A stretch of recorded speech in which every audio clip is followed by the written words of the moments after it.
We're back from our week-long hiatus. We're going to break down the NFL free agency, some big trades that happen. Excited to get into it.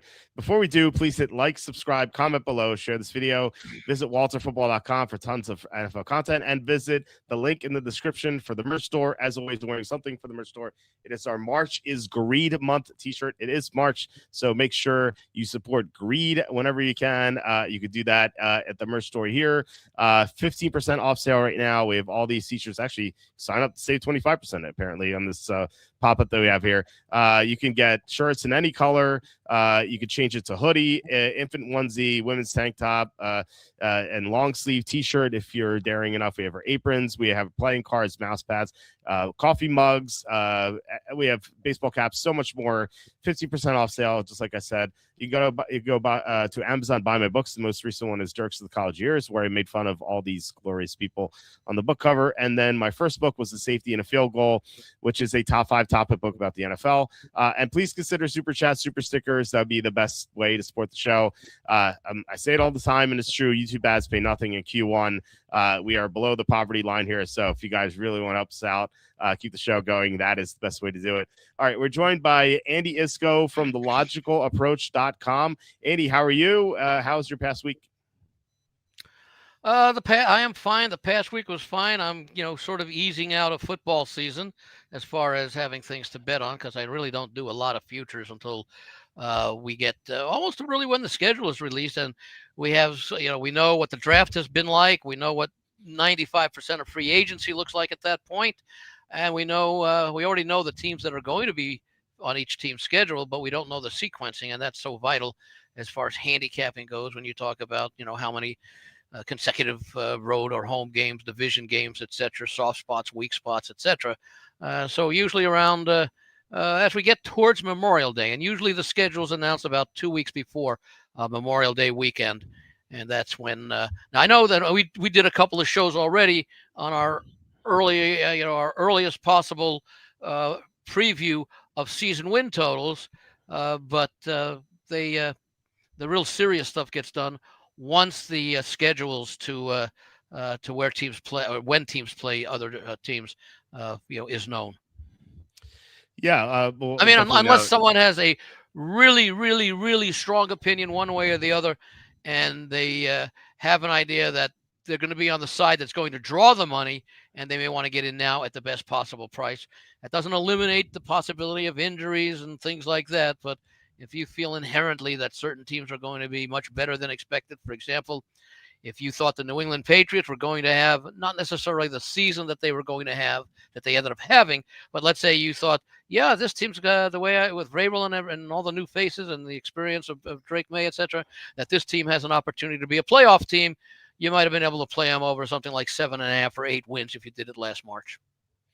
Yeah, exactly. Not that it mattered, but that's an example of someone who had confidence in the team, and of course, the Patriots more than exceeded their modest expectations. Yeah, for sure. And we saw teams like add players, lose players these past few days, and a lot has happened, and we have a lot to discuss. Patrick saying, got pink eye, so out of work tomorrow. That sucks, Patrick. Sorry to hear about that. Able to watch tonight's episode. All I have to say is Giants and tight ends have a terrible relationship. Have a great night, fellas. That's certainly one move we'll be talking about. We'll be talking about all the major stuff that's happened. Well, at least in the case of Giants and tight ends, it is a coach-player reunification. That's true, and the Giants did add a lot of players from the Ravens, so that's certainly true. Not a surprise at all. You tend to see that happen. Yeah, you tend to like to have players, especially those who are available or free agents, follow you, especially if you've had success and you know their strengths and weaknesses and where they've improved and where they've tailed off a bit. Yeah, exactly. It's a good transition for John Harbaugh there, and we had I think the most talked about moves that have happened were, first of all, the Max Crosby trade, and then the ensuing cancellation of that Crosby trade, where the Raiders thought they were getting 2 first-round picks for Max Crosby, and then now they're not, and Max Crosby's still on the roster. And now Trey Hendrickson joined the Ravens. I believe it was 4 years for $112 million. I'm going to find it here. Now he was a free agent, right? Yeah, Trey Henderson So was paid four unrestricted and one free year. agent. So Yeah. I wonder when the Ravens started talking to him before the Monday legal tampering period, even though they had made the trade for Crosby. Well, Because from that what I've happened awfully quickly after last night to today. I mean, that was less than 12 hours, I think, before the Hendrickson signing was announced. Or, yeah, well, it was the pre-signing because what was it, 1 p.m. Eastern time today that yeah. the guy Lombardo was out there singing "Auld Lang Syne" and whatever for the New Year. Yeah, yeah. So I found that it's awfully convenient how quickly these signings happen. It's like, oh, tampering's open. Hey, some guy just signed a Well, $100 million contract. it's legal tampering. I mean, and I Right, can right. understand it because by that time, and you knew that uh, uh, you knew that a lot of the players were going to be released. You knew Tua was going to be released. You knew Kyler Murray was going to be released, and so they could probably get some. Even though on any contract or any trade that was made was not official until it was announced after the start of the year, which I think was what 1 p.m. Eastern this afternoon. Yeah. Well, we know that most of these deals get done at the combine. Yeah, So all the agents are there, all the teams are there. That's when they do all their talking, and so it's not a surprise to see all these things yeah, happen. So you're in Las Vegas. I mean, you've seen Max Crosby up close. He's obviously been one of the best edge rushers in the NFL, and the Raiders have looked terrible when they've not had him. Actually, they've looked terrible overall, but they've looked even worse when he hasn't been on the field. yeah. What is your what's your thought process here with the trade being nixed with the Raiders and the Ravens not going from Crosby to Hendrickson? Like, to me, Hendrickson a little bit worse than Crosby just because he's a couple years older. But Yeah, then again, I but the think that's Ravens, basically the main right? distinction. Although Hendrickson's also had some injury issues through his career. Yeah, and the other difference is that the Ravens don't have to give up any first round picks, Yeah, so that's a plus for sure. So and I what's think your that's yeah probably what pissed off the Raiders more than anything else because now the value that they would get for Crosby is going to be significantly less than what they thought they were getting from what they were getting but now no longer getting from Baltimore. I mean yeah as much as I liked Max Crosby and wanted him to stay there, the Raiders aren't going to be in contention for a few years most likely. And if you can get a first rounder this year and a first rounder next year, and we don't know where that first rounder will be next year because the Ravens could be a much improved team or they could continue the decline that they showed this past season, which means it could be a very good pick next year. But now Baltimore keeps that pick. And of course, they keep their first round pick this year. So I think the Raiders were very upset because I think the trade of Crosby and getting those two first rounders was the start of being in position to perhaps change this team's culture around in a shorter period of time simply because they've got a decent offensive nucleus in place. They, got the center, they signed the center, and of course, he's a free agent from the Ravens. But they figured they got the number one choice, the number 14 choice this year, and whatever choice they have next year, plus their own in the first round.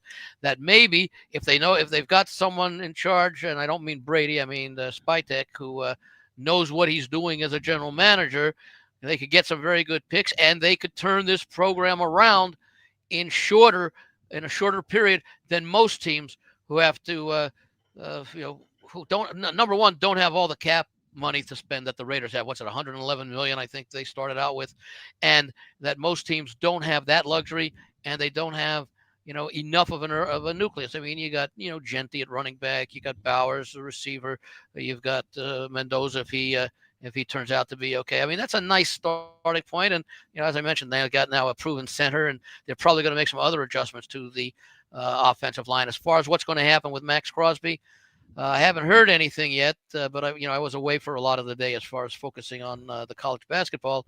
But I know that the statement that the Raiders put out last night was, the trade is off. We'll have no further comment at this time. mhm. Which sort of tells you they were really pissed, but they also don't know what they were going to do next. And, because now the value of Crosby is down, and will they get what they thought they were getting to trade him? And, maybe, who knows what Crosby's opinion is going to be? Because remember, It's not that he failed a physical. He failed, or he did not come up. The Ravens physical staff had some questions Hmm. about the meniscus surgery. Now, of course, me in my conspiracy minded thought suggests, you know what? Maybe the Ravens, just to do due diligence, said, let's check with Hendrickson's agent and see what he would like to come here to Baltimore. And we can always call off the trade with the Raiders because of the knee issue. I have nothing to base that on other than, hey, it's all about money. It's all about trying to get away with you can, even if you're bending the rules a little bit. I mean, that's the way business works, and that's the Yeah. way football works. Yeah, it does seem awfully convenient. But then again, it's not like Crosby didn't have any sort of injury either. It's not like No, no, he no. was We clean definitely or had the injury, and yeah, and right. that's what Baltimore was saying. But the point is that Baltimore staff apparently said we can't tell from our evaluation of his knee and all that, if it's going to be 6 weeks, 6 months, or after the start of the season that Mhm. he's going to be able to fully play, and we don't want to take the risk for what we gave up. Now, Right. now, of course, with Hendrickson, it's now a moot matter with the Ravens. But let's say another team comes out and says, you know what? Baltimore has concerns, so we probably will have some concerns, or Baltimore would not nix the trade for one of the best, players at his position, unless the Ravens said, you know what? We really made a dumb move giving up 2 first-round draft choices. And they said, we got to find a way out of it. So maybe that was it. But the point is that maybe some other teams will come to the Raiders and say, you know what? We can give you a second-round choice this year. And if certain incentives, and I don't mean bonus money, I'm saying if certain playing time is achieved, then maybe with that second round choice, maybe that uh, you know, maybe a second round choice last year. In other words, let's give you a second choice this year and a second round choice next year. And if Crosby plays X percent of snaps or whatever, or starts and finishes at least 10 of the 17 games or 12, whatever it is, that we will upgrade next year's draft choice to a first rounder. Yeah, I think the compensation is silly if there are other alternatives. Like if there wasn't a Hendrickson out there, Yeah, if there wasn't even like a Bradley Chubb who I thought Baltimore gave up too much. I I think that in a vacuum, if there was no one else of that caliber available, I thought they got a good deal because I looked at the history of the 14th overall pick, and it's Yeah, like it's about 40% to get a Pro Bowler. yeah. The past 10 years, there've been 4 hits, 5 whiffs, and one in between. Yeah, but you see, the Um, problem with 14 is that, it's just a number. Is it that much better than number 15 or that much worse than number 13? What I would yeah, normally like to see is I'd say, okay, you want to put them as a group, 1 through 5, 6 through 10, 11 through 15, lump them all together yeah, and see what all those draft choices have done. Because again, where you're drafted it's basically a matter of opinion. Now, you know that a guy that was drafted 11th was unlikely to be drafted 6th and just as unlikely to be drafted 17. But instead of being drafted 11, he could have been drafted 10. He could have been drafted 12. hmm yeah. I looked at the history of 14 and I looked at the history of 11 through 20, and because it's right in the middle, and it was I think 30, 33 or 34% to be a Pro Bowler, All right. and then After how long? after how long? What? In other words, in his first 5 years, first No, contract. just overall. Well, sometimes players develop. Yeah. What you might want to do. Two thoughts I have there. Hmm. Okay, is analyze what you did, whether you do it by exact position or grouping of position, and determine how many of those players made the Pro Bowl with the team that drafted them in Hmm. their first contract or their first 4 years or 5 years. Because that would then go to, did we make the right choice? And did he achieve Pro Bowl status within the first 5 years of his career under our leadership? Yeah. Okay. The other thought I had, and again, if you have the time to do it, because I know you enjoy doing this stuff because it is draft related and you do so well in that. The other thought I had is to evaluate only, let's say, first round moves that involved a trade. And how did the team that moved up in the draft do with that draft choice? And how did the team that traded up from that draft choice do with the draft choice that they received in return? If they Yeah. moved up and down in the first round or even first round for a second round. Mm-hmm.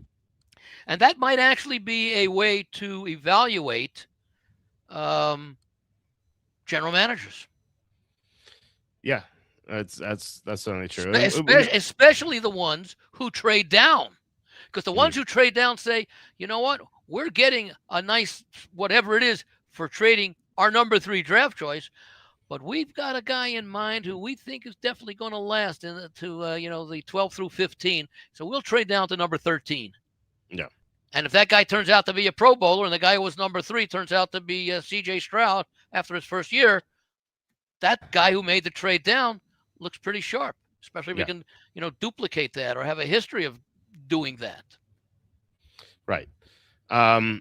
So as I said, I think that is another good way to do it. And I didn't really know like what the cap on that would be as far as like in the future, how long it would take to be a Pro Bowler. But if it takes longer, obviously it's going to be worse for the team. So I thought the 31%. You know what?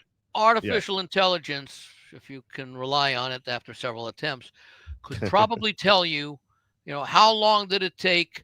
How many players drafted number 1 made the Pro Bowl in their rookie season, second season, third, their first Pro Bowl, first, second, third season. How many number 2 draft choices, etc. To evaluate.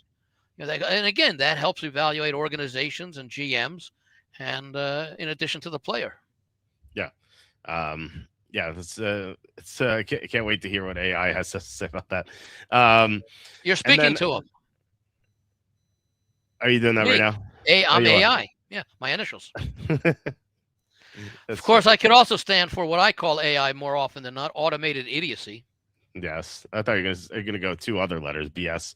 But anyway, yeah. So there's that, and then by the way, I heard today, just as an aside, that Google Gemini has been sued in a lawsuit over a death that related from a kid who went to AI to try to find a date or whatever it was, and started getting involved with artificial intelligence, getting him how to dispose of situations and things like that. I just heard a 60-second report on it, but that's where we could very well be heading. And as I tell you, when I use AI, I'll do it to check certain sports events or statistics or things, and this is not an exaggeration, even though it sounds it 50 to 60% of the time the answer comes back incorrect.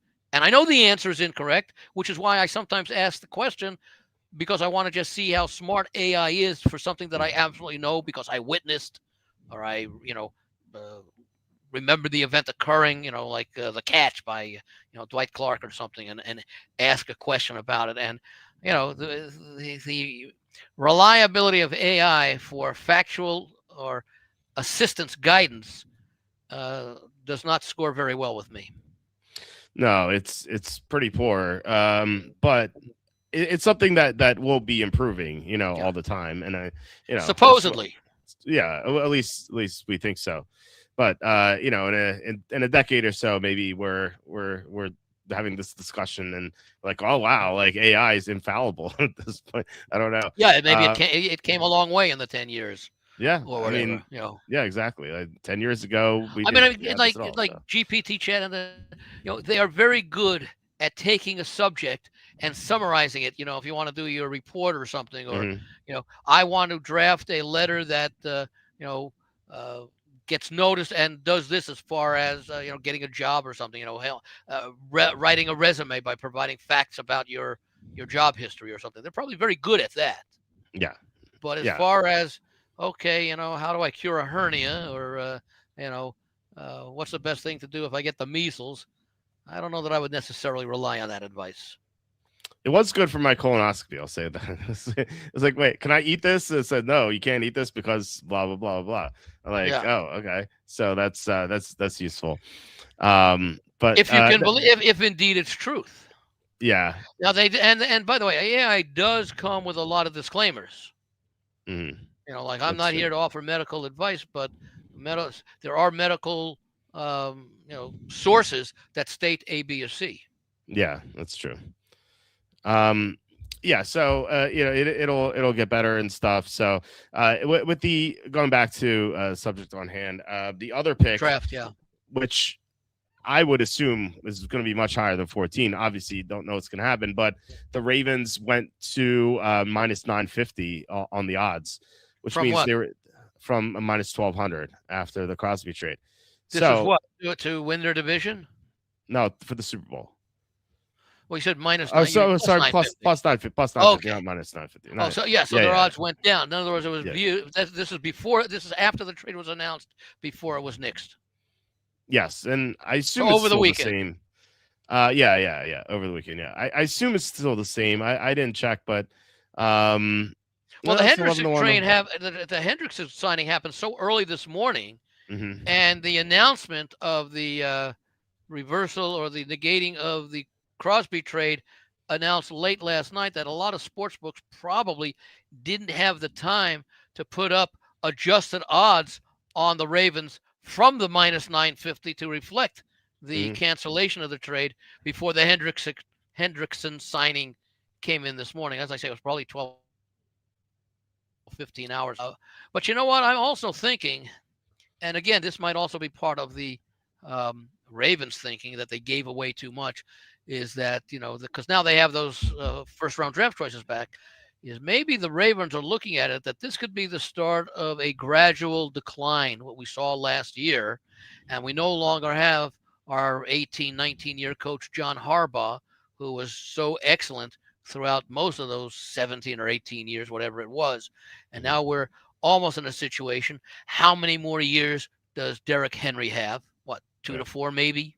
Mm-hmm. How many more years, has Lamar Jackson, what's he, 28? No, he's 30, isn't he?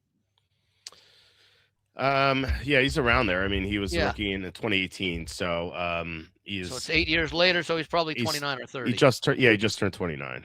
Okay. Has he peaked? Mm-hmm. Especially with some injury concerns for him as well.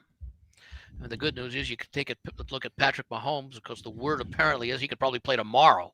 He's made tremendous progress that has astounded a lot of his doctors. But has Baltimore reached its its zenith, and now is coming down, and we saw it significantly with the defense this past year, even accounting for the injuries. So is Baltimore thinking that maybe we are in the process of a rebuild, and Hendrickson is used to failure, so he can stick around until the team gets good in 2 or 3 years? You really think that decline will continue? For me, I think I think it's possible, because we don't know about Minter as a coach, and who's his offensive coordinator. Did he bring who did he bring over? I don't know. I have to look that up. I forget who it was, but Declan Doyle from the Bears. That's right. Okay, yeah. Which, bringing over the offensive coordinator from the Bears is like bringing over someone who holds a clipport. Right. Ben Johnson runs that offense. Right. Exactly. Yeah. So, but whatever input that Doyle had, obviously worked. Yeah. Whether it was 20% or 40% or 60%, whatever it was, this was a different Chicago Bears team from the previous. They're Eberflus proof now. Yeah, it's certainly true. So, I am bullish on the Ravens personally. I mean, last year, by the way, excuse me, one reason why you could be is because this division has a whole new look now. Yeah, with the 3 other teams. Sure, and they play the NFC South as well. Yeah. And last year, Lamar Jackson's healthy for only 3 games, and they had a bunch of games where half their defense was out, and yet, despite all of that, they were one win away from making the playoffs. So they have better injury luck, and I think this new coach could be and we never know, but I think Yeah. it could be a positive because you have some new ideas come in. We saw it with the Buccaneers had Tony Dungy for a long time. They had a lot of success. Yeah. They bring in John Gruden and they win the Super Bowl right away. So Well, John Gruden was an established coach. yeah, I know, but still, like new coach and new was ideas, still I somewhat think, connected to the game even when he was doing TV. yeah, and Evaluating quarterbacks and all that. yeah, we saw this year Mike Vrabel came in first year. They get to the Super Bowl. Mike McDonald the year before 10-7 his first year in a very tough division, and then second year Super Bowl. So Wins these the young Super Bowl, coaches, second these young coaches, they tend to do well. Well, again, by the way, now was it McDaniel?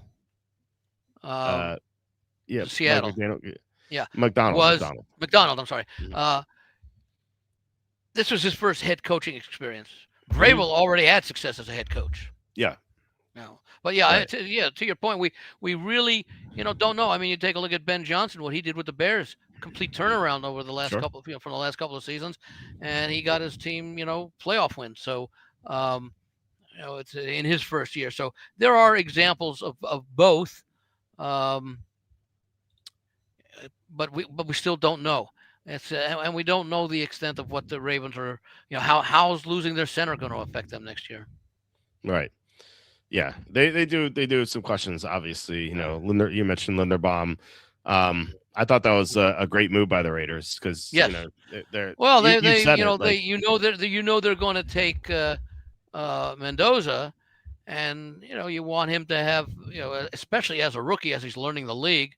To have first of all the communication between quarterback and center is critical, but also the center's the quarterback of the offensive line as far as reading the defense, etc., and all that. So add protection for Mendoza, and hopefully they're going to make a few more offensive line moves, and we'll see Genty gain or lose less than a yard before contact. Yeah, hopefully he's on the plus side. He's not the dodge defenders in the backfield. But they will have Colton Miller back, and Linderbaum's going to help a lot for sure. So the Raiders, I thought, made some good moves. I thought they made a couple of dumb moves too. There's one, especially the Jalen Naylor signing. I don't know if you saw that, but he was today. I believe on Monday. I gave it an F. It was 3 years, $35 million. And I saw it during the regular season. I made a video about it. On a Sunday night game against Dallas, Jalen Naylor, who's Minnesota's third receiver, he just happened to have a two touchdown game. He had a really good game, and he had done almost nothing the rest of the year. He had one other good game, and I remember saying to myself, this guy's going to get paid $35 million from some team this offseason. I don't know if I said exactly $35 million, but that's exactly what happened. The Raiders, I feel like they fell for it. They're paying him like a number 2 receiver. He's never been a number 2 receiver, and I don't think he has. Well, they probably regret the Jacoby Myers trade. That's true. Yeah. Well, I mean, you really don't think they do that again? I mean, he kind of wanted out, right? And but he wanted out because of the lousy situation with the Raiders. Overall, same thing with Crosby. If the Raiders had made improvement, let's say they went 7-10, 8-9 certainly, but even 7-10, that sign of progress. Obviously, they wouldn't be getting Mendoza in the draft, and it's not a great draft for quarterbacks. But at least, number one, it probably would have meant Geno Smith had a pretty decent season. Mm-hmm. Okay. Yeah. And that the defense had its moments. So, Crosby he's played, it's 7-8 years now. Mm-hmm. And when they had one fluke playoff appearance, it gets frustrating. If you're an athlete at that level with that talent, it's very frustrating. Yeah, I can imagine. It's a lot of losing, but they have optimism now. And, the Mendoza, hopefully he's good. And if he's good, have a Pro Bowl center now and a Pro Bowl left tackle coming back from injury. They have Gentry, Bowers, of course, and they have an elite pass rusher because Crosby's still there. Apparently, I don't know if he's going to be traded at this point, but they have that too. I don't think they're that far away because in the NFL you can go from bottom to top very quickly. We saw that with the Patriots. Well, it depends on the division that you're in many instances. The Patriots really had only one contender in Buffalo, but I would also take a look. In the West, Kansas City, even though they were in decline, that decline was probably halted to some extent, if not reversed, after, with what they've done so far. And if Mahomes is ahead of schedule, I can't see the Chiefs this coming year may do what the 40 after last year. Mm-hmm. When they certainly had their share of injuries this year too, but they were really hit hard with no McCaffrey for most of the 2024 season. And they was healthy this year, and the 49ers were back as a playoff team as they had been for a couple of years before, before 2024. So, Denver, I don't know if they've reached their ceiling. Well, certainly, what was it, 14-3? That's above their ceiling. That's on the roof. But they're still a playoff caliber team, and I think the same is true of the Chargers. So the Raiders might improve, but a lot of the win-loss improvement will have to come in their non-division games. I still think that they're probably, I don't know what we had them as, but if I'm thinking off the top of my head, 2-4 in the division. Yeah, they things are not looking good with them. They lost like their entire secondary. It's looking. Who are we talking about now again? Well, the Chiefs quickly. I was talking about the Raiders. Right. You were talking about divisional wins, and you mentioned the Chiefs. Yeah. I think and then you said Chiefs. I think you said Chiefs 2-4 in the division. I wanted to get to no. I said Raiders 2-4. Oh, Raiders 2-4 in the division. Yeah. Okay. I mean, in other words, they may be improved for a lot of the reasons you mentioned, but because they play in a tough division, the win-loss record, the improvement, would likely have to come from their non-division games, because I'd be surprised if they went better than 2-4, barring major injuries to those three opponents. Yeah, we did like the Raiders under 5.5, minus 145. I'm not sure how I feel about that. Well, I think that was a lean. But, again, I mean, it's fun to do, but it's not something that, unless there was something that we really, really liked a lot. And even now I'm starting, thinking about some of the ones that we sort of liked a lot. Mm-hmm. Because, some of the moves they made were, when we did this early analysis, we had no idea. When we knew there would be significant changes, we didn't know what those changes were going to be.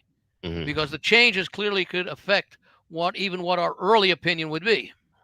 Right. Kevin Kovac, $10 super chat. He says, the irony of Mike Evans going to the Niners. Their soft tissue injuries part of their desired player profile. Happy offseason, Walt and company. Thanks so much, Kevin. You're right. That was it's like quite the fit, right? He's always injured with his hamstrings, and now he goes to the Niners, where everyone's always injured, except for Christian McCaffrey last year. Apparently, he can't get hurt. Everyone else. What did they say that the EPA, not your EPA, but the governmental EPA, is studying the area around the stadium in Santa Clara to see if there are any, biological effects or chemical effects of the water system or something because of the high number of injuries and the type of injuries that they've experienced over the time since they moved there. How long have they been there now in Santa Clara? I don't know. It's a good question. I mean, it's been almost a decade, right? I was going to say it's probably longer than we think. Yeah. No, actually not, because they were in Candlestick forever. Yeah, when did Levi Stadium open? No. Let's see if our AI friends. I'm going to say 2012. It says 2014. So okay. about pretty close. Yeah. Okay. Actually, no. It's a real thing. I heard that the Phillies their turf apparently caused cancer, and that's why a lot of Phillies players they died of cancer. Um, Phillies or Eagles? Philadelphia Phillies. Okay, yeah, because they And play it at two was different stadiums. yeah, well, it was. I mean, it used to be it was the Veterans Stadium. Yeah, It used to be both, but the Eagles only played 8 home games. So whereas the Phillies they would play 81 home 81. games. Yeah, So 10 that times the number. right, and so you had a lot of Phillies players die of cancer, and so Well, also yeah, remember you don't have baseball players. Well, it's surprising because you don't have baseball players hitting the turf as much as right. football players. Yeah, that's Bodies true. coming contact into the with the grass. That's true. Yeah. Yeah, it just sucks Did that study find anything or I don't know. I mean, Kenny sent it to me. Maybe Kenny can speak on it no? on when he comes on the show Tuesday. Kenny, by the way, couldn't. He was supposed to come on yesterday. He was traveling, and so last second I was like, should I just do a video myself? I was like, I'm coughing a little bit. It's gonna be a mess, No. so I decided not to do it. But no, this Mike Evans signing is I think is pretty interesting because it could really go one of two ways. Like Evans could, he's still capable of playing well. We saw that last year. He's 33. He's not that old. Yeah, I was going to say It is what's he past. played 11 seasons? Yeah, he's No. 33. So it is. He is past the usual decline, but he's someone who can continue to Well, play well. he's not going to be a number one receiver. Yeah, that's what I would think. Like he is more of a number two possession Yeah. profile at this point in his career, which I think he can make the transition to. But Well, plus in that offense, yeah, right, he doesn't have to be the key receiver. right. And then but on the other hand, he's a guy who has chronic hamstring issues. Yeah. He's 33 now, so that you suspect those to get worse. And he's on a team that is just infamous for having these soft tissue injuries, as Kevin points out. Yeah. So I graded this Which, as a by B the way, minus. Yeah. wouldn't you think that those soft tissue issues have a lot to do with the conditioning program? I heard that they don't stretch in San Francisco. I just heard they just don't stretch. So Well, that's the conditioning program. right. So you would think maybe they'd stretch a little bit, but then again, like Mike Evans maybe has not stretched with all these hamstring issues. I really wonder that. No, I'm Like, talking about the fact that Yeah. they have issues, that the team has issues with that kind of injury. Yeah, no, I'm saying that like Mike Evans, he may have had those issues too, just because he's had these hamstring issues. So Yeah. I really wonder if just like someone comes up to Kyle Shanahan and is like, hey, did you hear this thing called stretching? Like guys won't get hurt as much. He's like, oh, I never heard of this. And so No, but I'm they'll saying start it. that's where the training staff comes in. It's not Right. Shanahan's job to, recommend it to. I mean, supposedly you hire people who you don't have to instruct. Well, I mean, it's your coach. I mean, the coach can hire and fire training staffs. So No, but I'm saying that why hasn't, why, or maybe it is and we don't know it because it hasn't been a reason why they seem to experience an unusually high percentage of those kind of injuries.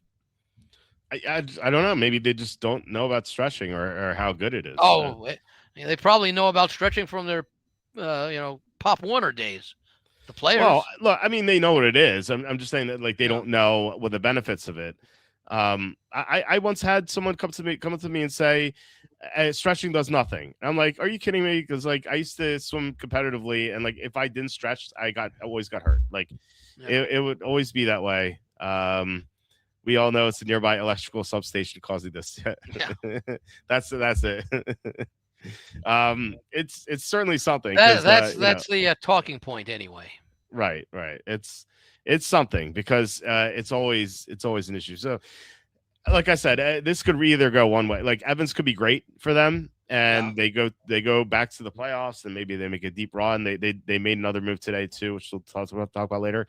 Or Evans misses even more time than usual. He plays like 5 games, and this ends up terribly. So, how much input did John Lynch have on that signing? I mean, he made it, so I assume that. I'm saying that he probably got the approval of the owner. He's had a pretty good track record. Yeah. He's been there a long time. He's probably been there since the stadium opened. Yeah, I think so. He's done a great job, especially building up the defensive Yeah. lines. Defensive lines not as much recently, because they couldn't really rush the passer last year, but they did make a move today, as I said, to kind of help that out. So, What's the Trent Williams situation? well, that's we still don't know. I mean, he wants more money, and Yeah. I don't know if they want to pay him, which is crazy to me. Now, how old is If he? it's I believe he's 37. Uh, He's still playing at a high level, though. yeah. Well, he does. How many games did he miss this year? It's a good question. I should look that up. And the nature of the injuries. In other words, is it something that could be considered chronic? Well, I mean, everyone. I think everyone's chronic injuries in San Francisco at this point. Trent Williams only missed one game this year, so Well, so not that's bad. So then, He missed looks like week. Actually, I don't even know what week he missed. Did he play every game? Let me see. It says he played 16 games. okay. He missed the final week of He missed the final week of the season. Remember, against Seattle. That was the game that determined the division. Yeah, they only scored 3 points because Williams was in there. Yeah. That was it. So, no, I mean, he's just been such a rock for them. And Evan, well, I mean, he's a Niner fan. He'll say it. He's like, when the Niners signed Evans, he said, he's like you and I might as well be out there if they don't have Trent Williams. That's how much he's meant. Trent Williams has meant to the team. So if he moves on, then I will be pretty bearish on the Niners. But if he returns, then we'll see if they can stay healthy for a change. If they can, this team could go the distance. But I don't know. They haven't. No, look. I mean, look. You had 3. They each win 12 or more games. That's pretty amazing. Yeah, it is. Yeah. I don't know if it's ever happened before. Yeah. Well, I think we've had we've had divisions that had 3 double-digit winning teams, but they would be 10. Now, obviously, 12 is a little easier in a 17-game schedule than a 16-game schedule, but even so, 12 is still 2 more than 10, not 1 more. Yeah. Well, we'll see, because they don't play the NFC South this year, so their schedule will be tougher. So, well, I'll tell you what, I like what some of those teams did to improve themselves in the South. Mm-hmm. Yep. Carolina, I thought, made a nice addition. Yeah. I think they did. Let's see, Panthers signed Jalen Phillips. I assume that's what you're talking about. Getting 4 years, 120 million. They also signed. By the way, that's a go ahead. They also signed Devin Lloyd, 3 years, 45 million. Yeah. So they signed one of the best edge rushers in free agency, and they signed the best off-ball linebacker in free agency. Yeah. So I was going to say, what's your thoughts on Philadelphia this coming season? Well, they the Eagles picked up they picked up a corner. It was Tariq Woolen, I thought, and the number 2 corner for Seattle. Not a great year, but solid. He's a decent number 2 corner. I could see the Eagles in a state of gradual decline. They look like they're on the decline. Yeah, they lost Jalen Phillips. They lost to Kobe Dean. They might lose A.J. Brown. Lane Johnson is getting into his late 30s. Landon Dickerson said he might retire. So because the team, even though we liked them under, because I don't know, something I sense something that if they spend the money that they should spend on defense, Dallas could be a player in that division next year. I could see any of those 3 teams coming on. I mean, I can't. I think the Giants are a little too inexperienced right now, but they should make improvement. And Washington, I don't know. Washington, what'll be how will the quarterback return this year? Yeah. But I mean, because you gotta like Dallas's offense. Yeah, you have to like the offense. It's hard to like the defense still. They made some nice additions, but. Yeah, they got Rashawn Gary. And I wonder if that changes anything with Crosby, because apparently they were the runner-up in the Crosby sweepstakes, and I don't know what they offered, but maybe what they offered would now be acceptable to Las Vegas. Uh, we'll see. I don't know. They did sign Rashawn Gary, and they traded Right. Osa Odigizua, their defensive tackle, who was able to get a lot of pressure on the quarterback last year. They traded him to San Francisco for a third round pick this evening. Yeah. So one good addition, one loss. They had a lot of work to do also Yeah. with the rest of their defense. So I don't really know what they've like. What else you could say they've done? Jalen Thompson. Um, I thought maybe Well, an if you can overpay believe, there. Jerry, he's going to be spending some of that money that he has. We'll see. I don't know if I believe him at this point. Well, It yeah, seems that's what like I'm saying. That's why I preface it with if you can believe him. yeah. I don't. This feels like the end of the Al Davis years with the Raiders, where everything turned into a clown show. Um, they selected Jamarcus Russell and Darius Hayward-Bay just based on performances and workouts, Yeah. and then they Al Davis had that one press conference where he just said Jamarcus Russell was a great player, and that was it. And then they just kept going through coaches What over did and what over was he? again. When did he make that statement? Was he talking at his senior class in high school? No, it was well into the like knowing that Jamarcus Russell was a bust, and Al Davis scheduled a press conference, and the only thing he said was Jamarcus Russell is a great player. That was it. That's all he said. Yeah, but in what sport? Right. Eating Skittles or something on the sideline. That was it was bizarre, and this new Cowboys era just kind of feels like it with Jerry Jones. Like so many weird things happening. They bring in Brian Schottenheimer randomly. They trade away Parsons for no reason apparently, and then they bring in the Jets players. Like why don't you just pay Parsons? And all this stuff so far with Max Crosby not getting the deal done. I don't know. Jerry Jones seems to be losing his marbles. I think so. It's I don't know. If you're a Cowboy fan, it's got to be pretty frustrating. Um, we had some questions. Let's see. Kim McNeagle says, who are the 2-3 running backs who will be active for the Seahawks in their first game? Charbonnet won't be ready until late October. Yeah, Siwoo Kim, top 10, top 20 this week. I was like, Siwoo Kim out of nowhere. He's going to be one of the running backs active. That'd be funny. You have George Halani, and they will be drafting someone, I imagine. Or signing someone. Yeah, you would think. They have not signed anyone yet. But yeah, I mean, look, there's still decent running backs available. It's one of the easiest positions to kind of replace, and so even if they sign someone, I still think they're going to use a round 1 to 3 pick on a running back. We'll see like how early that running back is taken. Obviously Jeremiah Love's out of the mix, but like maybe they take the other Notre Dame back at 32, or they take a running back at the end of the second round. Like I could see that happening. So we'll know. I mean, we'll know for sure in May. Like we'll definitely be able to answer that question in May. Right now, we just don't know. But running back's like the one position I wouldn't sweat. But right now I'm doing some best ball drafts. I'm drafting George Halani late just in case. Sorry, I had a cough there. Oh. Do you have any idea when they might sign? Any like? No, I hadn't heard who they would be interested in, but it is a concern because you could be without your 2 running backs from this season. Yeah. Obviously, with Walker now going with it. What do you think of that signing? What do you think what Kansas City did? You started to talk about it a little earlier. Yeah, I'm not a fan of what the Chiefs did this offseason. They lost their entire secondary. Their 2 starting corners are gone.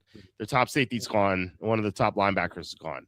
And Rashee Rice might be in prison. So they have a lot going on. Patrick Mahomes, we'll see when he comes back, if he's 100% week 1. It sounds good right now, but who knows? And then the only thing they do this By the way, you easily won your over in the Tarleton Abilene game.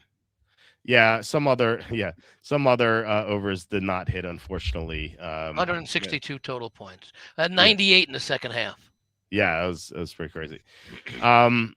So I don't know. I mean, Kenneth Walker obviously a great performance in the Super Bowl, but he was a committee back for the Yeah. season with Zach Charbonnet, and they give him this sort of money, 3 years, $45 million. It's a lot for a running back who was a committee back, and yeah, I mean, obviously he's going to be handling the most of the workload here, but do the Chiefs even have the blocking? Like their offensive line is a big question mark, and so they have a lot. They have a lot wrong with this team. They still have to fix the line.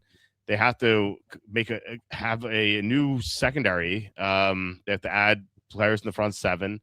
They have to worry about Mahomes coming back. Like this team looks like a mess right now. And someone messaged me on Twitter or X, and they're like, the Chiefs under 10.5 seems so easy. I'm like, it does. This team is just an empty husk of what it used to be. What do you think about the signing? Well, they've lacked a potent running game for a number of years. And again, if Mahomes comes back reasonably healthy, say 85 to 90% of what we're accustomed to seeing from him, and he doesn't favor any part of his body to protect from injuries, I think the Chiefs will still be a factor offensively. But yeah, you pointed out the weakness on defense, and it's a question of can Denver do anything against that defense? Because Denver, aside from the Raiders, the weakest offense, certainly weaker than the Chargers. So, just thinking about what they did early, I don't have any real problem with what they did, but you pointed out on defense, they still have a number of issues that they have to deal with, whether they do it with the remaining free agents that'll be available, cuts from other teams or whatever, or through the draft. Because again, they're going to be drafting in a decent position this year that they're not accustomed to. Yeah, number 9 overall. So we'll see what they get. It's not that strong of a draft, even though there were a lot of 40 times records at the combine. It's not like an elite draft to have the number 9 pick. So just looking at their options, it's not like anything super exciting there. Like maybe Carnell Tate. Give them a good receiver, good number 1 receiver, because like I said, Rashee Rice might be in prison, and they re-signed Tyquan Thornton. That can't excite anyone. Travis Kelce's coming back, and I guess like he doesn't have too much to do with his wedding. He's letting everyone else handle it, I suppose. So I don't know. It's this team, like I said, this team looks like pretty dreadful. Their defense was so bad last year, and it's going to be even worse because they lost the top 2 cornerbacks and the top safety. So yeah, they have a lot of problems. They need to they need to get a pass rush. It's pretty bleak. Mike Washington Jr. for Seattle. He's definitely a possibility. He had a great combine. The run game bores Andy. So slow. And then March is a good month. I happen to like the running game. I happen to like I like teams when I handicap. I like teams that run the football. Mm-hmm. Number one, it allows them to protect leads in the fourth quarter. Mm-hmm. And to a great extent, it helps them get those leads that they then protect. Yeah. Yeah. I mean, look, it's certainly a plus. The NFL has become a passing game, but still. You think Vegas can leap over Kansas City this season? Personally, not this season. And you can't ever count out Mahomes and Andy Reid. So it's like I can't say with certainty. It's like, oh, they'll do it in 2027. I think that'd be foolish. But they at the same time, a lot of quarterbacks in their second year tend to make a big trajectory upward. Like we saw Drake May this year. Caleb Williams, another example. Bo Nix went to the AFC Championship. Maybe Mendoza. If Mendoza's really good in his second year, he can make a leap. If the Raiders have an easy schedule, kind of like duplicate what the Patriots did this year. I think that's their best hope of doing that. So yeah, remember there was enthusiasm before the start of this season with Geno Smith coming in. Oh yeah, and Genti that the Raiders were going to. What was their season win total? 6.5, something like that. Yeah, I think so. Yeah. So that did not work out very well. Of course, it doesn't hurt, or it doesn't help when you have an ESPN person say that Geno Smith's Oh, the top 10 quarterback. Of course, um, and of course now your team's gonna have Geno Smith. he is in New York. Right, right. Your team's gonna have Geno Smith now. Yeah. What do you think about that trade? Again, Again, yeah, well, I know it disappoints you because I know who you wanted the starting quarterback to be. I know. You know, Brady Cook, of course. exactly. Yeah, But I don't. It doesn't excite me. yeah. I can't. Right? You How know, how could it? I would much even an old veteran like a Kirk Cousins or a Kyler Murray could have gone there. But again, why would these people go to a team that seems so far from contending? Yeah, I mean, it looked for a number of years before this season that Buffalo was going to be near the top of the East or at the top of the East for the foreseeable future, and the most likely challenger was going to be Miami. And hmm that the Jets and the Patriots are going to battle for third and fourth for a number of years. Probably a longer time for the Jets because they have a much longer history of. Well, are they now? I think the team that's not made the playoffs for the longest time of the 32. I think it is. Yeah, I think I saw Yeah, that. Yeah, yeah. So and you play in the biggest media market in the nation, so you've got perhaps one of the most valuable franchises, certainly from your local market. Uh, Advertising and media sales that they've just made poor decisions, and I give the ownership some credit, but maybe too much, because Woody stays out of the picture for the most part, except when he's commenting on Madden scores and things like that. He basically lets the executives run the team, which a lot of teams could take note of that, but Mhm. maybe he's not very good at hiring GMs, etc. Yeah. I mean, the whole Madden thing is just it's so embarrassing. I don't know. It's just funny to bring it up because it's so Yeah, hysterical. it is. It is. It's so But he like but he typical of the Jets. basically stays out of the headlines. Yeah, Now whether he meddles behind the scenes, I don't know, but he keeps a relatively low public profile. yeah. So I was not a fan of this trade. I just it's just like why did they even give up anything for him for Geno Smith? Like why not wait until he hits free agency? Like, I just Yeah, he was. I mean, he was going to be released. yeah. So look, it was a pick swap of No, sixth and seventh round, but oh, okay. so It was a trade, not a release, because he would have been released. Well, he was released. Well, he would have been released today. he would have been. Yeah, yeah, he would have been. Yeah, the boss saying, "Why do you hate this trade? The Jets are obviously tanking, so signing a better quarterback wouldn't be ideal." You're right. Look, you're right about that. But like they could have just signed him. Like they gave up a pick swap. I wrote, I'm like, if they gave up a sticky popcorn kernel on the ground that they found on a movie theater, that would have been too much for Geno Smith. Like why give up anything for him? It doesn't make any sense. And someone's like, well, what if Geno Smith signed somewhere else? You would have lost out on him. Like lost out on him. Like, who cares? Just Well, sign somewhere keep else. in mind, however, and we've talked about it over and over again, and Yeah, that's the horrible offensive line that he had to yeah. play behind this year. I mean, I don't know what how would Mahomes have done behind this offensive line? Probably lost in the Super Bowl to the Buccaneers because that's how bad that line was too. Remember it back in 2020. I mean, Yeah, I'm but not being I'm being hyperbolic. Like that no, I know, that but was they yeah had better yeah supporting cast yeah aside yeah from the yeah offensive line. But the point is that I don't know that any quarterback could have had much more success, and I put success in quotes because Gino didn't have a great deal of success. He mhm, wasn't pathetic; he was just bad. yeah. Look, However, if you want to label him pathetic, then the difference between pathetic and bad is due to the offensive line. Whatever you consider him, uh, his season was not totally due to his overall performance. What do you have? 26 touchdowns, 17 interceptions, something like that. he had a lot of bad interceptions, like a lot of like horrible decision making, and a lot of that did have to do with the offensive line. But sometimes when he threw interceptions, it was a clean pocket. He just made bad decisions, Yeah. and that's typical Geno Smith. So, I I don't know. I mean, like, it doesn't matter. The Jets are not going to go anywhere this year anyway.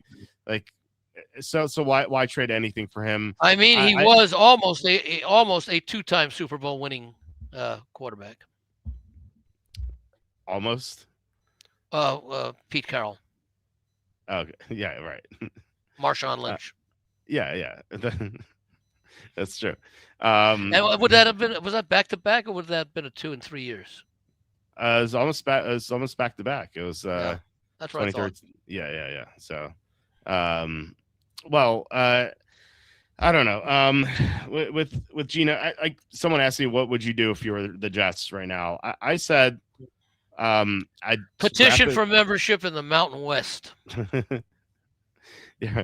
Well, once you start losing there, then you really get embarrassed. A quarterback though. Like, what would you do a quarterback? I said I would just draft a quarterback in the second round or third round and just start whoever that is. So, I mean, Geno Smith is, I think, at this point in his career, a capable backup for a few games. That's exactly what he is. He's got talent, but and again, we really don't know how he would have fared with even an average offensive line. Yeah. I don't know. It's like I said, his decision making was terrible. Now he's even closer. Well, a lot of that now, decision, so. a lot of the decision making was terrible because he didn't have time to make a decision. Yeah, no, I know, but like even when he had a clean pocket, it was just like he had a lot of bad decisions. Well, that's probably out of shock that he was in a clean pocket for that play. Yeah, it could be. It definitely could be. He could have been seeing ghosts. Yeah. Well, he never admitted that, but no, I mean he had his moments, but they were far and few, and the explanation was, they had really no support. I mean, the only capable that they really had as far as the receiver goes, who was anything close to all pro, was Bowers. Yeah. You know, and again, you can also equate the lack of success for Geno Smith to the fact that they didn't have a running game. Yeah, nobody respected the Raiders' offensive line for a running game. Right.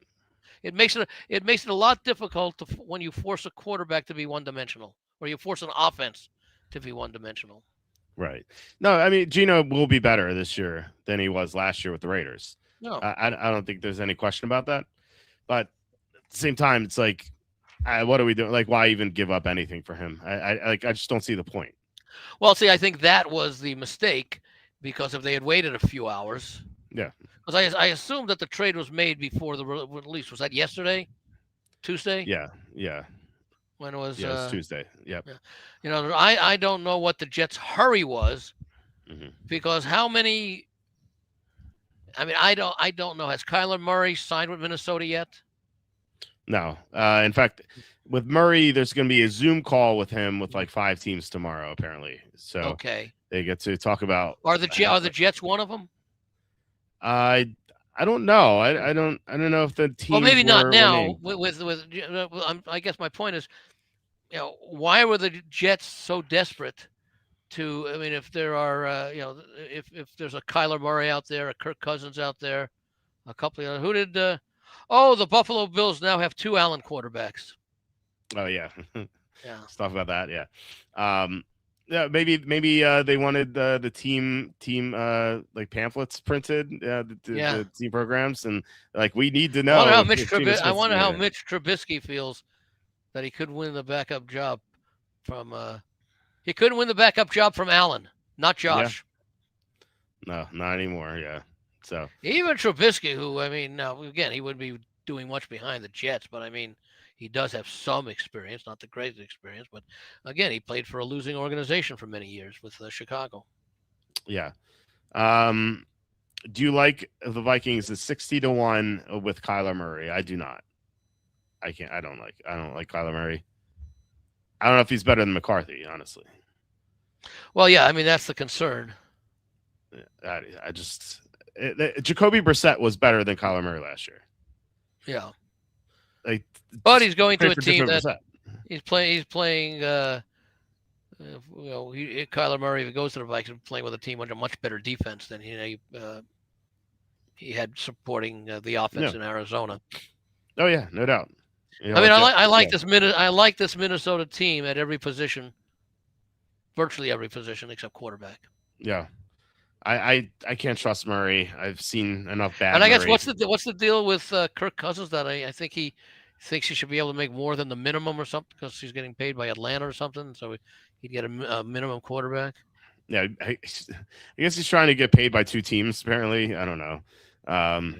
It's kind of goes against these type of signings. We saw Tua go to the Falcons under Yeah, this premise where Tua is not going to be paid really by the Falcons outside of the minimum, and then the Dolphins are going to foot the bill for him. yeah, I thought this is kind of like a clever signing because Mike Penix is a left-handed quarterback, Tua is yeah, left-handed.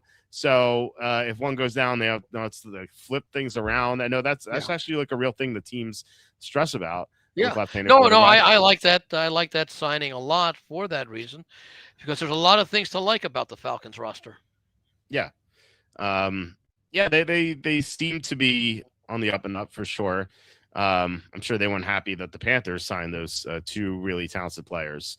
Yeah, But they should be improved this year, and I think the Saints as well. It looks like the Buccaneers might be the worst team in the division somehow. oh yeah, I can definitely see that. Yeah. So yeah, you like the signing. I think that there's a chance that Tua is just done. But Yeah. why not take a chance on him? Obviously, he was the first round pick. He was number 5 overall not too long ago. Well, he may again be one of those quarterbacks that just was with the wrong team, the wrong coaching. Although he and McDaniel got along apparently pretty well, mhm. but so many. Look, we've seen it with Sam Darnold. Saw it with Baker Mayfield. Yeah. With a couple of teams that they went to. I mean, we see that quite. I mean, and I say it, probably once every 3 weeks. Best example, Steve Young. Sorry, but what? Bay. I say I say it every few episodes. The best example of going to another team, Steve Young. Couldn't do anything Oh in yeah. Tampa Bay early in his career. Although he did, I think he was pretty good in the old, I guess it was the USFL with the LA Express or whatever. Yeah. Before he went to the NFL. So he couldn't do much in Tampa Bay, and then he goes to the 49ers, becomes a Hall of Fame quarterback. And we saw it with Sam Darnold last year and this year. Yeah.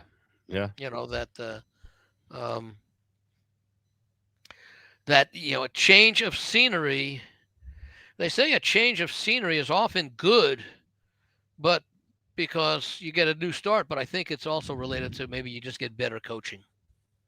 Yeah. Coaching makes a huge difference, like for sure. We see that all the time. I'd say so with Murray, I think he stopped putting in effort in Arizona. I think that changes on a new team. Yeah. I mean, if he stopped putting effort in Arizona, that's not a good sign. Like for a quarterback, his quarterback's supposed to like live and breathe the sport. He's the leader. Yeah, right. And this guy's like playing video games all the time. Like I don't know. It's like I don't even play video games. Like like during the football season, I was like I feel like my thinking is if I play video games, I'd like to see you go head to head with Woody Johnson. With Woody Johnson? What about? I thought you were going to say Kyler Murray. With Woody? No, Kyler probably he'd clean your clock. I don't know, Andy. He plays so much.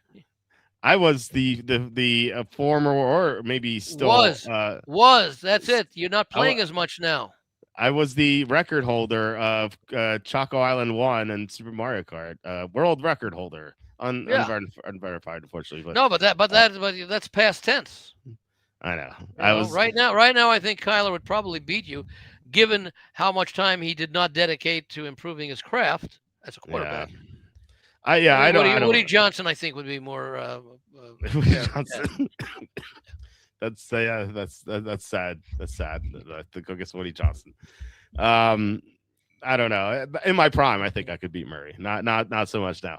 The real question is like where are the Nintari championships being held, and that's where Murray's going to sign, of course. Okay. So yeah. Murray doesn't have the desire to do 110%. That's what my conclusion is for sure. I just don't see like the heart with him. I just don't, and that really concerns me. That's why I'd rather just have JJ McCarthy than Murray. I just like I don't see that much of a difference between the two. I know Murray has more of an established career, but he's also injury prone too. You have to worry about that angle Yeah. as well. Well, so again, so is McCarthy. That's another reason for the Vikings to be concerned. Mm-hmm. Yeah. Yeah, McCarthy's he was dreadful last year. Although he did a couple of good games toward the end. Yeah, but even Geno Smith had a couple of good games. I know. No, I mean, no, it's you're not going to be. We talked about it before. Your 3 good games, your 3 bad games, and everything else in the middle is what you are. That's true. Yeah, that's definitely true. Okay, so we had. Yes, I don't know that. What's that? Oh, go ahead. No, I was going to say that I don't know what the Vikings are going to do, but it is a fairly weak quarterback class this year. Oh yeah, it's very weak. Like, I mean, even Mendoza is something of an unknown. Right. He didn't play against top caliber defenses. I mean, he played against Michigan and Ohio State. Yeah. But not on a regular basis, and not that he's going to be playing against. Well, I guess in the AFC West, you'd have Denver and the Chargers are, above average defenses. Chiefs are not. Yeah, the Denver lost. I thought this was a so the Titans signed like so many people. Yeah. I thought this was a really good signing by the Titans, getting John Franklin Myers. So he is someone that, I mean, you saw him with the Jets. Like, he was fantastic with the Jets. He leaves, suddenly the Jets defensive line is not nearly as good. And he was such a big factor for the Broncos too. Like, he's gone.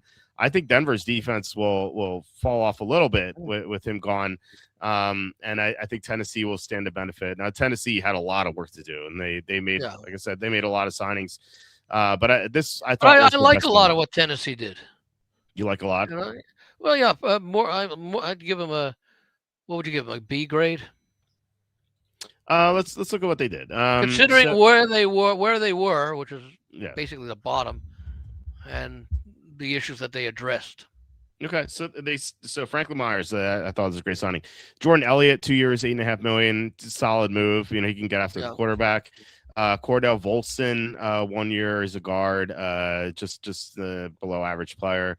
Alontae Taylor, 3 years, $60 million. It's a lot of money for Alontae Taylor. It is an upgrade, but still, they paid way too much for him.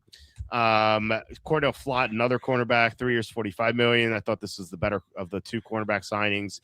Flott was decent for the Giants last year. Nothing special, but he was fine.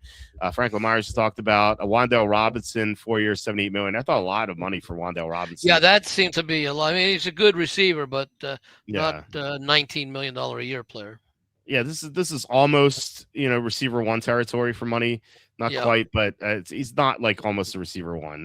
That's kind of crazy. I mean, although he did look more good than bad in his opportunities with the Giants this past year. He looked a lot better. He used to just be this like PPR scam slot receiver. Yeah. But last year he definitely took a step forward. That's definitely true. We'll see if that continues. See if that keeps going with Cam Ward. I thought kind of redundant with what they had with Shamar DK. I thought they're kind of like similar players. So that was a little confusing. So Titans, some good moves, some bad moves. Probably B-, I think. Somewhere in the range. Yeah, so it's okay. I mean, they're definitely better than they were before, but it's hard to be worse than they were last year. Timmy Bowie says, do you think Fano top 10 plus 118 is a I don't know what that symbol is supposed to mean, radiation? I don't. Well, maybe that's a lock. It's supposed to be lock. Okay. I don't know. I'm thinking it's a civil defense thing. Yeah, that's what it looks like. Run for the shelter. Right. I don't know, but I think he means it in a positive way. That's what I was thinking too. First of all, I would not. If you had to bet it now, I think I would say yes, but I would not bet anything until Charlie comes on the show and says to bet stuff for the draft. Yeah. Charlie will be on soon. I promise you that. And he is going to have something to bet. I know that right now. Nuke. Okay. So It's supposed to be a nuke. Big bet. Oh, Not for me right now. Like I said, Charlie be on either next week or the week after. And we'll do some early draft props. And I know that he likes something right now. I don't know if it's like bet the house type of bet where like Charlie knows what's going to happen. But he did sound pretty confident in the email, so I was just going to follow up with him and ask him when he wants to come on. So, is it so what? that There's a bet as far as what a player to go in a certain position or better yeah, than a certain position. it like for example, if he knows the Giants are going to take someone, they a couple years ago, like he knew the Falcons were going to take Bijan, and he knew the Robinson, yeah. lines, and he knew the lines were going to take Jahmyr Gibbs if Gibbs got to them, and so in fact we had we had a commenter during that show say it's like there's no way the Lions are taking Gibbs, and Charlie goes, if Gibbs gets to them and they don't take him, I will eat my shirt on this next show. That's how Okay. confident. That's how confident he was in it. Of course, they end up taking him. We won. I think it was like 18-1 or something. That bet was pretty great. What was that? That he would go to Detroit, The Lions, yeah. or was it that it would be picked above a certain number? No, it was Gibbs to the Lions specifically. Oh, okay. Yeah. I like taking chances early, can get good line movement, but yeah, somewhat risky. Seems like that one can end up minus 500 or something. Yeah, it's like Charlie recommended Will Campbell to the Patriots last year when the line was like plus, I don't know what it was, plus 300 or something, plus 400, and then ended up being like minus 800 at the end. So yeah, Charlie recommended that one. So he's When does wagering cut off for you? Most places it's the night before. I still bet. Last year I drove to New Jersey and I bet at noon for the draft. Oh, okay. So I was able to do that. Because you got people at the airport checking who's just landed. Although Yeah. some of these guys, I guess, go in private jets to, like corporate airports. Well, they're all going to the draft, right? What do you mean? Like, Yeah, but whose plane are you coming down on? Maybe the team that's going to draft you. You wait. Flying to the draft. Yeah, I just assume that they. I mean, you don't know that they're going to draft them, but they're thinking about them. Yeah. Gives the lines of the hundreds and one the night before. Oh my god. Why only get 18? Only got 18-1. I don't know what sportsbook that was. I wish I bet at. That was the day I was all in Walter Fool. Yeah, Charlie made a lot of money. He even had Hendon Hooker, and he told me specifically, he's like, the Lions will draft Hendon Hooker on day 2, but not with their first pick on day 2. And so he's like, you have to wait for this one, and so that ended up hitting too. So yeah. No, I don't know when's gonna cut off, and it's interesting this year because they have like Kalshi and Polymarket. Not that Polymarket's in the U.S., but Kalshi is. And I wonder how late they're going to keep that up because it's not a sports book. It's what was the thing I heard? Was it them that I heard that they refused to pay off a bet or something? I heard something like that. It was with the Iranian leader. Being removed. Yeah, that being killed or something by a certain time. Yeah. Apparently, yeah, they needed it to be verified or something. So what I think what happened was they needed a news outlet to verify it. Right. But the Iranian leader was assassinated, and people were betting it afterward because they knew about it. But the news hadn't verified it yet. So all these people were betting stuff that they knew already happened. So. Oh, okay. I thought it was that it was the bets were made before. Well, I guess before the announcement was made, is what you're saying. But after it happened. Right. It would be like if we knew that, how on Twitter they announced the picks before the actual draft. It would be like if we bet the draft, like those picks after it was announced on Twitter, but not on TV. And like, would they pay us out? I assume that they would just shut that down, Yeah. Who knows? I mean, who knows? But if they didn't pay out the Iranian thing, I doubt they paid out the draft stuff if that would happen that way. Well, I think that probably what would ultimately happen is that when the death is confirmed, there's a time of death that would be confirmed. He died at 2:05 p.m. Iranian time. May not have been announced, but for 3 hours confirmed. But it's the 2:05 p.m. actual date of the people who were there. Although everybody else was killed, I guess. Please, well, not everybody, but I mean, whoever was going to, people who survived or people who witnessed it probably could tell what the exact time was, and that's the Yeah. determining time. Yeah. So I don't. maybe it was people who got word of it. Rumors spread before it was announced, and maybe people bet based on those rumors. But that was Yeah. after the time that the actual death occurred when it was Right. verified. Yeah. I don't know if they worded the rules that way, because like the rules Yeah. said it would be paid out once it was verified by news, and so it hadn't been verified by news, so people were betting it. So I don't know. It is kind of like cheating the system. So they didn't deserve to get paid out. Then I'm glad they didn't. So If indeed that's what happened, I don't know if any of the people who did not get paid out came out and said, no, no, no, no, no, we made this bet, before, before we heard any rumors or whatever it was. So yeah, I have not heard that side of the story, but I would tend to agree that there was inside information at some point. Oh yeah, the whole Cauchy polymer thing is all inside information. Yeah, that's all it is. And I wonder if there's a way to leverage that. If you see something spike, go from like 10% to 50%, you're like, oh, okay. I don't know. Somebody I don't knows have something. Yeah, I just don't have the time to just keep looking, to track the percentages. It would be cool to see if that would work, though. Anyway, back to these. By the way, how good are Cauchy's numbers? Some better than sportsbook, some worse. Like I put in some bets for first round leader for the Players Championship, and I made 14 bets. 14 small bets. And right. 5 out of the 14, the best odds were on Cauchy. Okay. But sometimes the sports books are a lot better. It really depends. It's I treat it just like another sports book. Just like look at the odds, see if it's better. If it is, bet. If not, just bet somewhere else.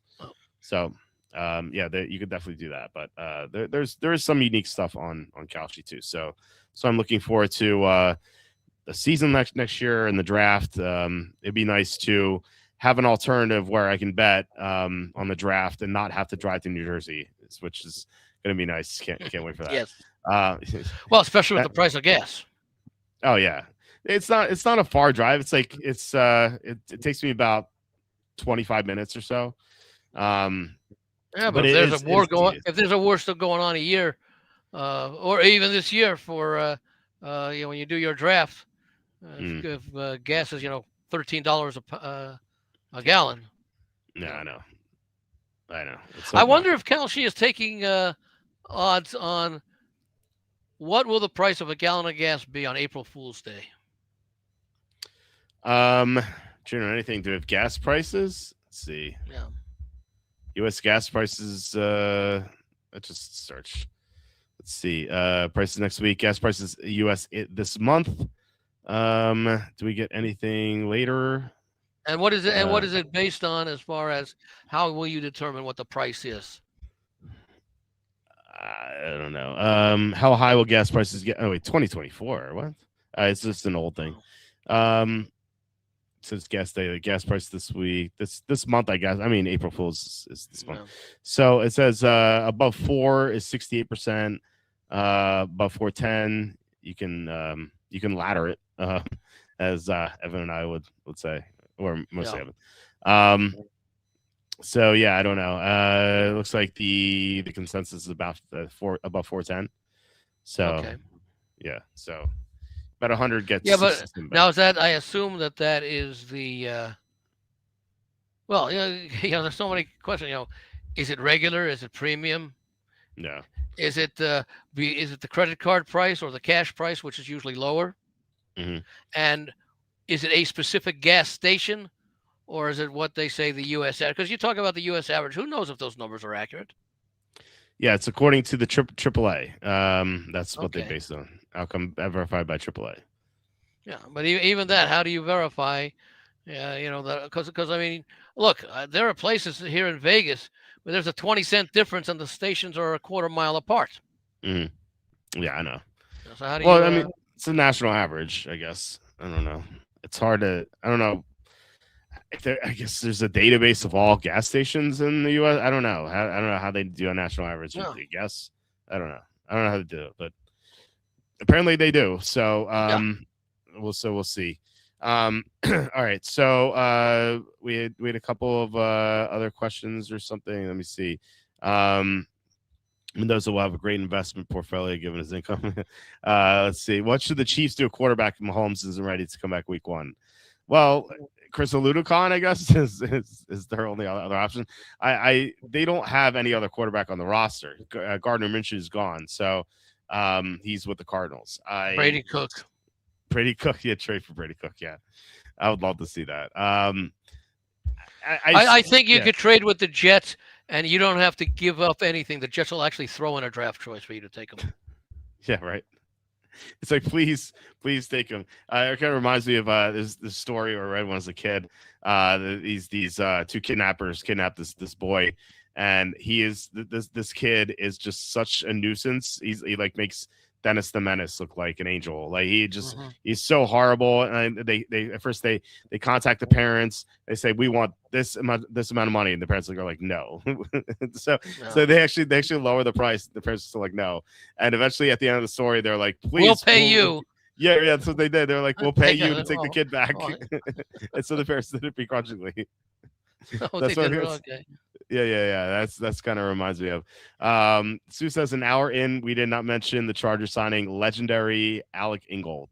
It looked like all the Chargers did this offseason so far was draft blocking fullbacks and tight ends.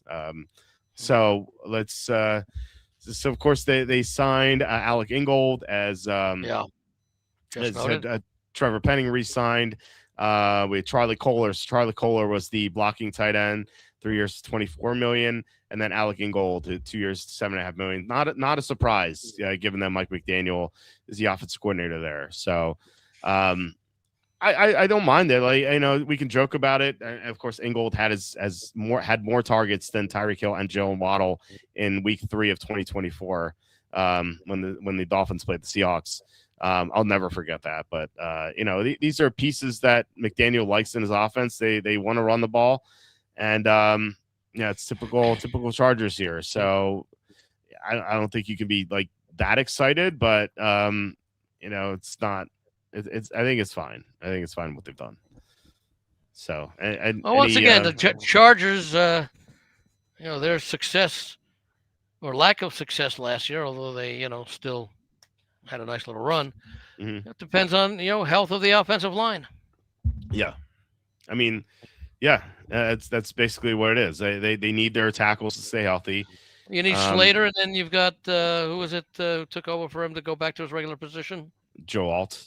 Yeah. Yeah. So and then they signed Tyler Biadasz, the center from Washington. Yeah.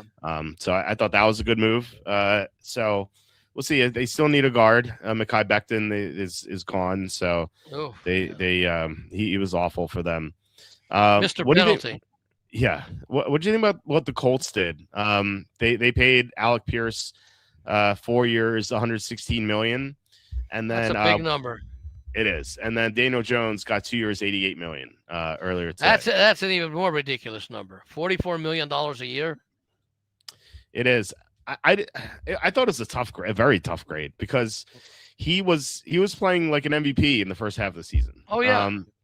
The Colts looked like the best team in football, and then Daniel Jones fractures his fibula. He plays worse, and then he tears his Achilles. Season's over. Yeah. Yeah, and Achilles tears is so difficult to recover from.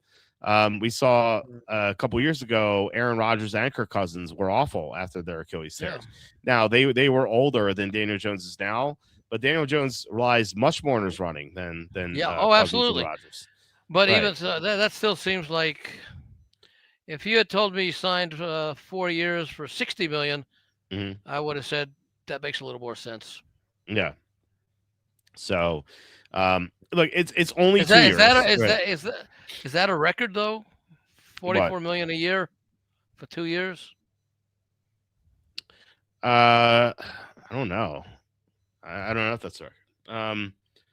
It's a lot, but look, it's only 2 years, right? It's not like a 4 year deal where if you double No, but that, even so, I mean, I'll tell you what, a lot of his quarterback contemporaries are thrilled for him. yeah, that's true. That's a new market if that's a record. Yeah, no, that's true. Um, so you didn't like this move, and if not, like, what would you have done if Well, you no, were I mean, the Colts? thing I didn't like about it is the price tag. Hmm. Right. Yeah, I mean, Daniel Jones deserved, you know, I'm surprised it was only a 2 year contract, but, based upon what he did, um, for the Colts, and he had a nice offense surrounding him, he was certainly worth signing. I Hmm. just, when I talk about, and of course, you have to rate things in terms of what it does to the salary cap. Hmm. And so I think from that standpoint, it was a tough decision to defend based upon the uncertainty of how he's going to be after the injury and just the numbers. Yeah. Especially when you consider what you gave to Pierce. Yeah. The Pierce numbers were crazy. Yeah. So yeah, it was. I mean, you wonder why. I mean, it would have been nice for them to keep Pittman and Pierce. Yeah. So, yeah, 4 years, 116. I mean, that's the number one receiver. That's 29 a year. Yeah. Do you think Alec Pierce is the number one receiver? Like, that's quarterback money. yeah. Do you think Alec Pierce is the number one receiver? I mean, I don't. Like, Well, you mean on the Colts or overall? That's just overall in the league. Like, overall, no. Yeah, I feel the same way. I mean, he has some upside. He's had some great games. But he's not a number one receiver. He's I think number two. But yeah, that's that was a big. Well, you can win. You can win with a number two wide receiver as your number one. Right. Yeah. But I don't know if you can do it with Daniel Jones. Although again, and we don't know how healthy he's going to be. But I mean, his running does add an extra dimension to his game. Mm-hmm. Yeah, which might be compromised from the torn Achilles. Exactly. So yeah, it's I don't know. I thought it's pretty tough for the Colts. If you were the Colts, what would you have done? Would you have done anything differently, or because I thought they were in a very difficult situation? Well, I might have extended it more than 2 years and lowered the average annual salary. Okay. And although and I don't, and it's kind of like. Jones probably wanted longer than a 2-year contract. And the Colts probably said, we're not sure exactly how you're going to recover from those issues that you had. Mm-hmm. And, 2 years would be enough for us to tell you. And then they gave him the kind of money that he would have gotten if he had signed for 4 years. Yeah. I mean, I don't know how much the Colts would be on the hook, for, if it was 4 years at $88 million total, $22 million a year, that's defensible. Oh yeah.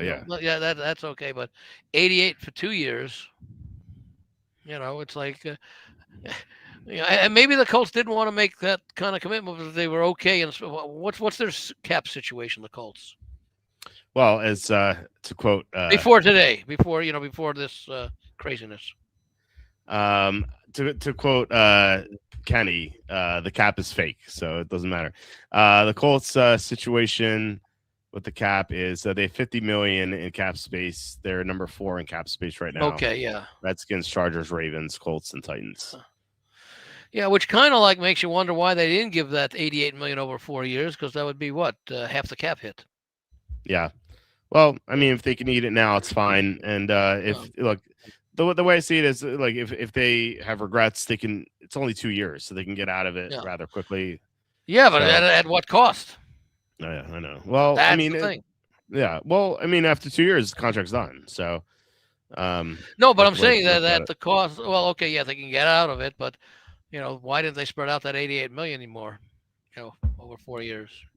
maybe he would have asked for 44 million per year for 4 years, which I you can, yeah, know, I don't know the situation of the negotiations, but if I'm Daniel Jones and I'm going to sign a 4-year contract for 22 million a year, I'd jump at it.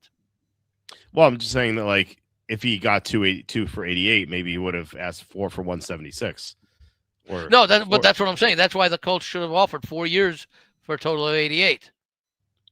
Oh yeah, but I just assumed that he wasn't going to do it. I mean, I don't know. Maybe they did try to do something like that. Yeah.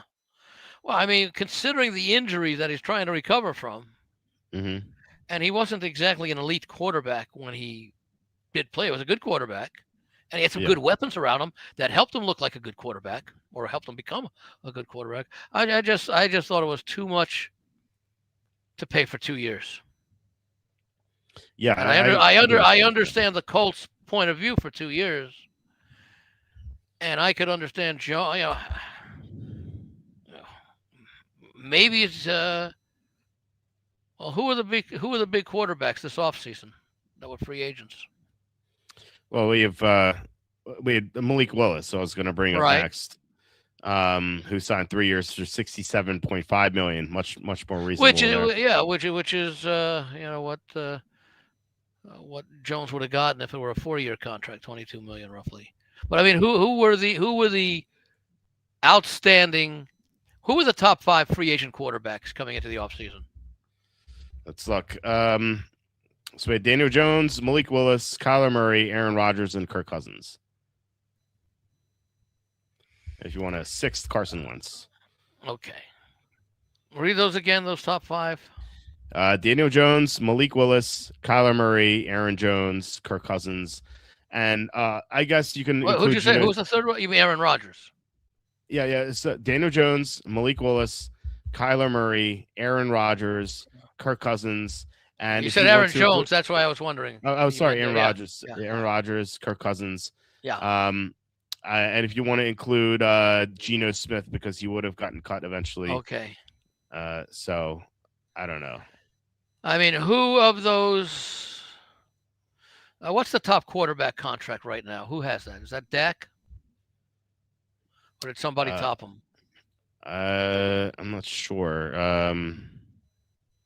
Dak Prescott. Let me see. Prescott signed a 4-year, $240 million contract. So $60 million a year. Yeah, $60 million per year. Yeah. Well, maybe that is the going rate. Yeah. So, I mean, these are the options. It surprises me because I just can't. Now, part of it could also be that it's a buyer's market. It's a seller's market because there's so few quarterbacks selling their services that maybe Daniel Jones could create more because he might be, as you said, the number one. And there are a lot of teams looking for starting quarterbacks because of the importance of your starting quarterback as far as the prospects for your entire team. Yeah. So maybe it's just okay. Yeah. From that point of view, I guess the Colts did as best as they could expect, and the Colts must have felt that even though I find that $44 million a year very expensive for Daniel Jones, notwithstanding he was, according to what you read, the best quarterback available, that the Colts have to figure that they have a man on defense that if Jones had stayed healthy this year, the Colts probably win 12 to 14 games. Yeah. I actually was kind of like thinking, does this team win the Super Bowl this year or get to the Super Bowl at least? And I thought about I think they were the best team in the league for a while, I thought. Weren't they also off to a good start the year before and faded? 24. Maybe. Let me see. I'm not sure about that. Here. But like the way they played, and a game that's really sticks out to me was the Charger game where they went into LA and they had their way with the Chargers. Yeah. And I know that Charger team, they had their issues with their offensive line, but their Charger defense was good, and the Colts did whatever they wanted to against the Charger Yeah, defense. no, the Colts in 2024, even 2023, no, they had never gotten off to a start like Okay, they were what 4-2. 7-1. Or the Well, Colts last year, yeah, 7-1. but I mean, in 2024 they were 4-2, then 4-5. Okay. Yeah, no, they were just a very mediocre team. They did end up 9-8, but Mhm. it was not the kind of collapse that they had last year. Yeah. I mean, what the Colts did last year was what the Eagles did. What the year before, 2 years before. Right. Yeah. They started 10-1, and yeah, they collapsed. Yeah. Well, at least with the Colts, they collapsed because their quarterback got hurt. Yeah. They had to go Philip Rivers. They went toe to toe with Seattle. In Seattle with Philip Rivers. Like they had the lead. I think at like a minute left, and then Seattle won. But no, that team was really impressive at times, and then it's disaster struck. And if I'm them, I'm like, we were so close. Like if Jones doesn't get hurt, I'm willing to bet that we go to the Super Bowl. I don't know if we beat Seattle, but I think we can get out of the AFC. Who's we? I'm thinking if I'm the Colt. I said if I'm the Colts. Okay. Yeah, You sounded like it was you. Oh yeah, of course. I'm running the team. Did you know that? I mean, I thought that was you saying that you representing the Colts. Yeah. No, I own the Colts. No, I'm just saying if I were the Colts, that's how I would be thinking. Where do you stable them? Deptford. Well, we have the owners association here has issues, so we have to. Okay. They're actually in New Where's Jersey. the big where is it, the equestrian place outside Philadelphia? Oh, Parks Casino. No, I think it's where they hold equestrian competitions. I'm thinking about the racetrack. Yeah. I don't know. I mean, I'm not into that scene. I don't know. I rode a pony once when I was 5, and that was it. That was it for me. Yeah, I don't know. They're dangerous animals. You fall off, and Superman got paralyzed from falling off a horse. It's pretty rough. So, I think I would only ride a horse if it was my own horse, and I trained it from when it was a pony. That's the only way I do it. Kind of like Link with Epona. But anyway, going back to video games. I was thinking of Devon, PA. Devon, PA. Where the big horse stables, equestrian fair is and all that. I've never heard of Devon, PA. Yeah. Where it's outside of, I don't know exactly where it is outside Philadelphia, but it's outside Philadelphia. Let's see if Google will give me the answer. Sounds like it's like a 50-minute or so outside of Philly. That's like where women. It's located. The Devon Horse Show and Country Fair is just west of Philadelphia in Devon, PA. It doesn't say how far it is, but it's west of Philadelphia. It's probably, I'm guessing it must be between Philadelphia and Lancaster. It's a lot of farmland. If you drive on the PA Turnpike, it's just all farmland. That's all it is. The whole ride. Where to State College? Yeah, to Penn State. That's the old joke. I don't know who said it. Someone said it a long time ago. It's like the drive to Penn State. It's like cow, 20,000 hot girls. I wish I could cow going past going west. Yeah. I wish I could give that person credit, but I forget who said it. Anyway, it's basically that is the drive to Penn State. It's all farmland until you get to craziness that is Penn State. You do have to drive through Harrisburg. That's like 5 minutes. Anyway, to get back to my original point, like if I'm the Colts, I'm really thinking that we have a chance here, and maybe that's why I'm making these moves.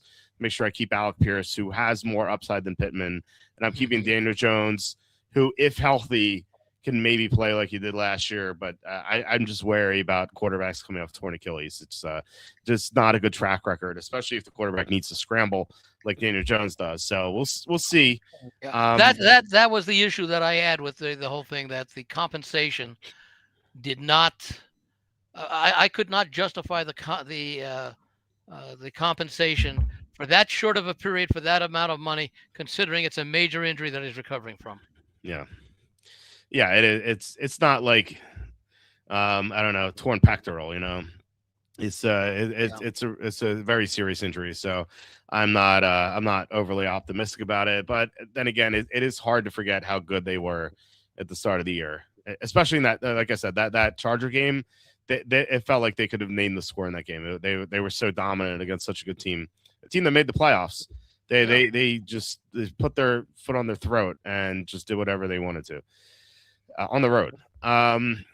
So I went to we touched on this for a second, and while we're on the conversation of the quarterbacks, what did you think of the Dolphins signing Malik Willis? Because I thought this was a much I liked better. it. I liked it a lot. Yeah. Well, of course, and that was pretty much expected because of the connection with the front office and the coach. Yeah. Green Bay. Yeah, coach from Green Bay, GM from Green Bay.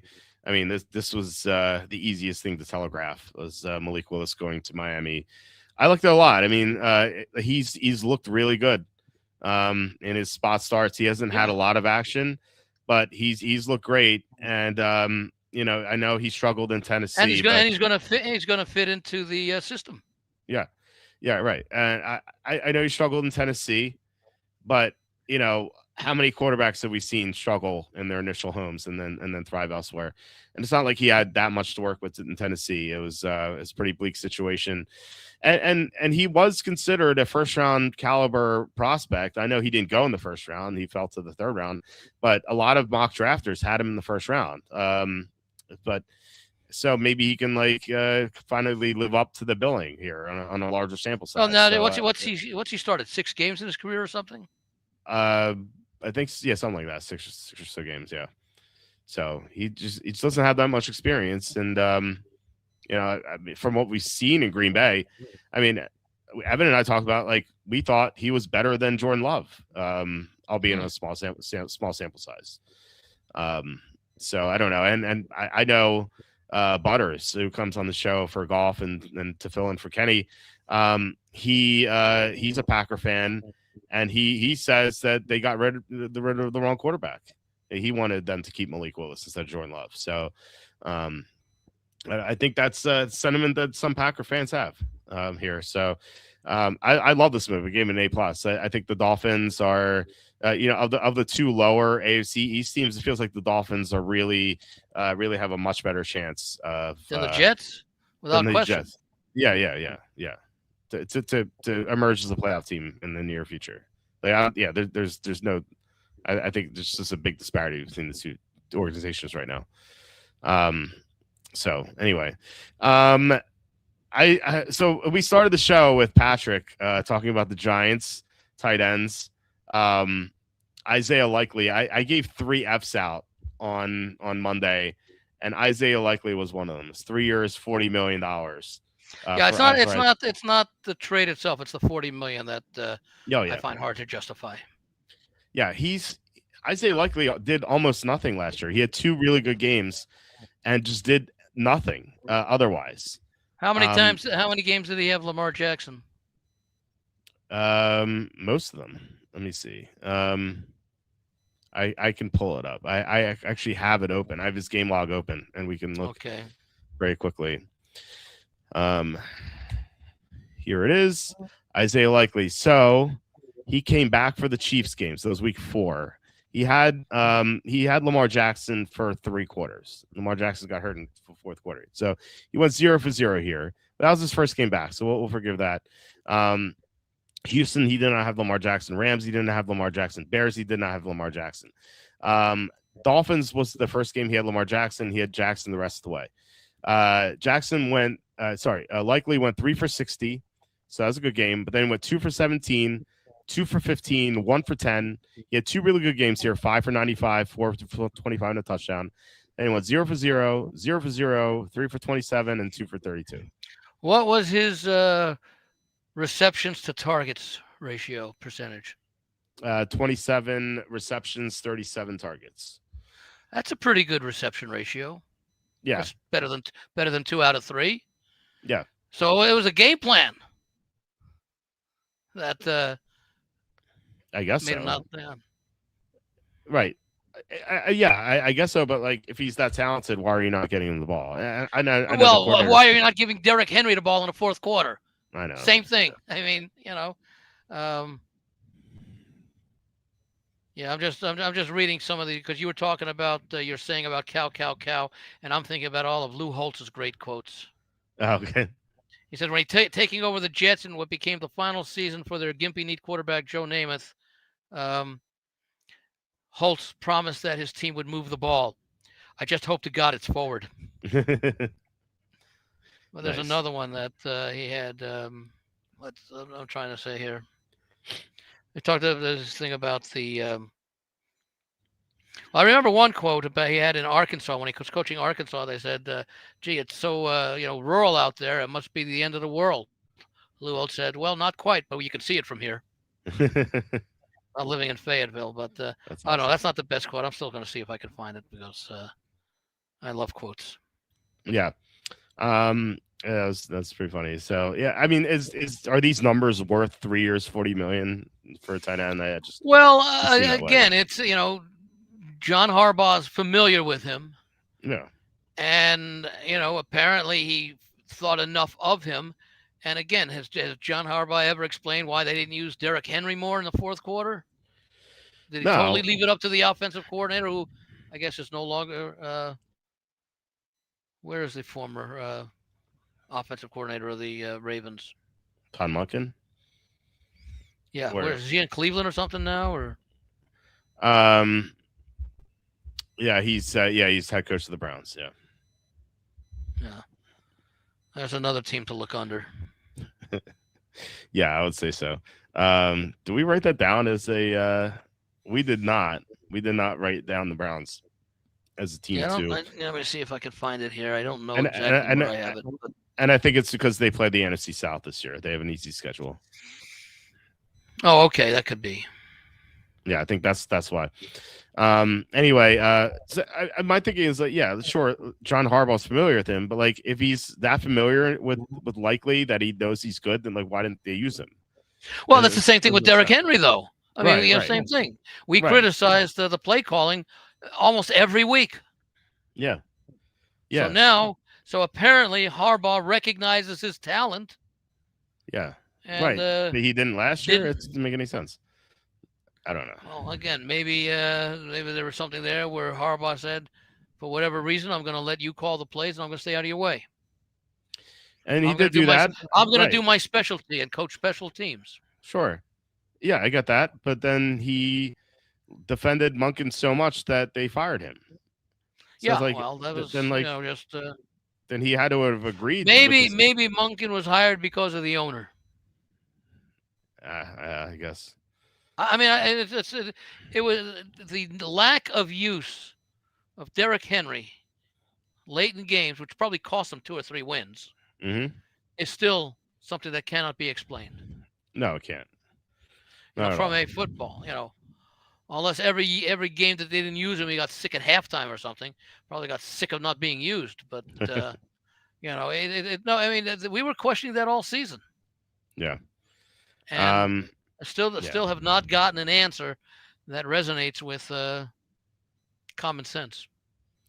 No. So, like I say, I I don't mind the trade. I have no objection, but I thought again, sometimes you just have to, I guess, for lack of a easily explainable explanation, you just have to put your trust in the coach. yeah. There was a I, reason I, why I you went after him. yeah, I didn't even think tight end was a need. They had Theo Johnson. Theo Johnson's Yeah.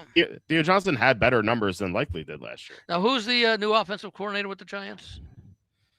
Um, who did they hire? Let's see. Coordinator. It's Matt Nagy. Oh God, yeah, that's right. Okay, well, maybe that had something to do with it also.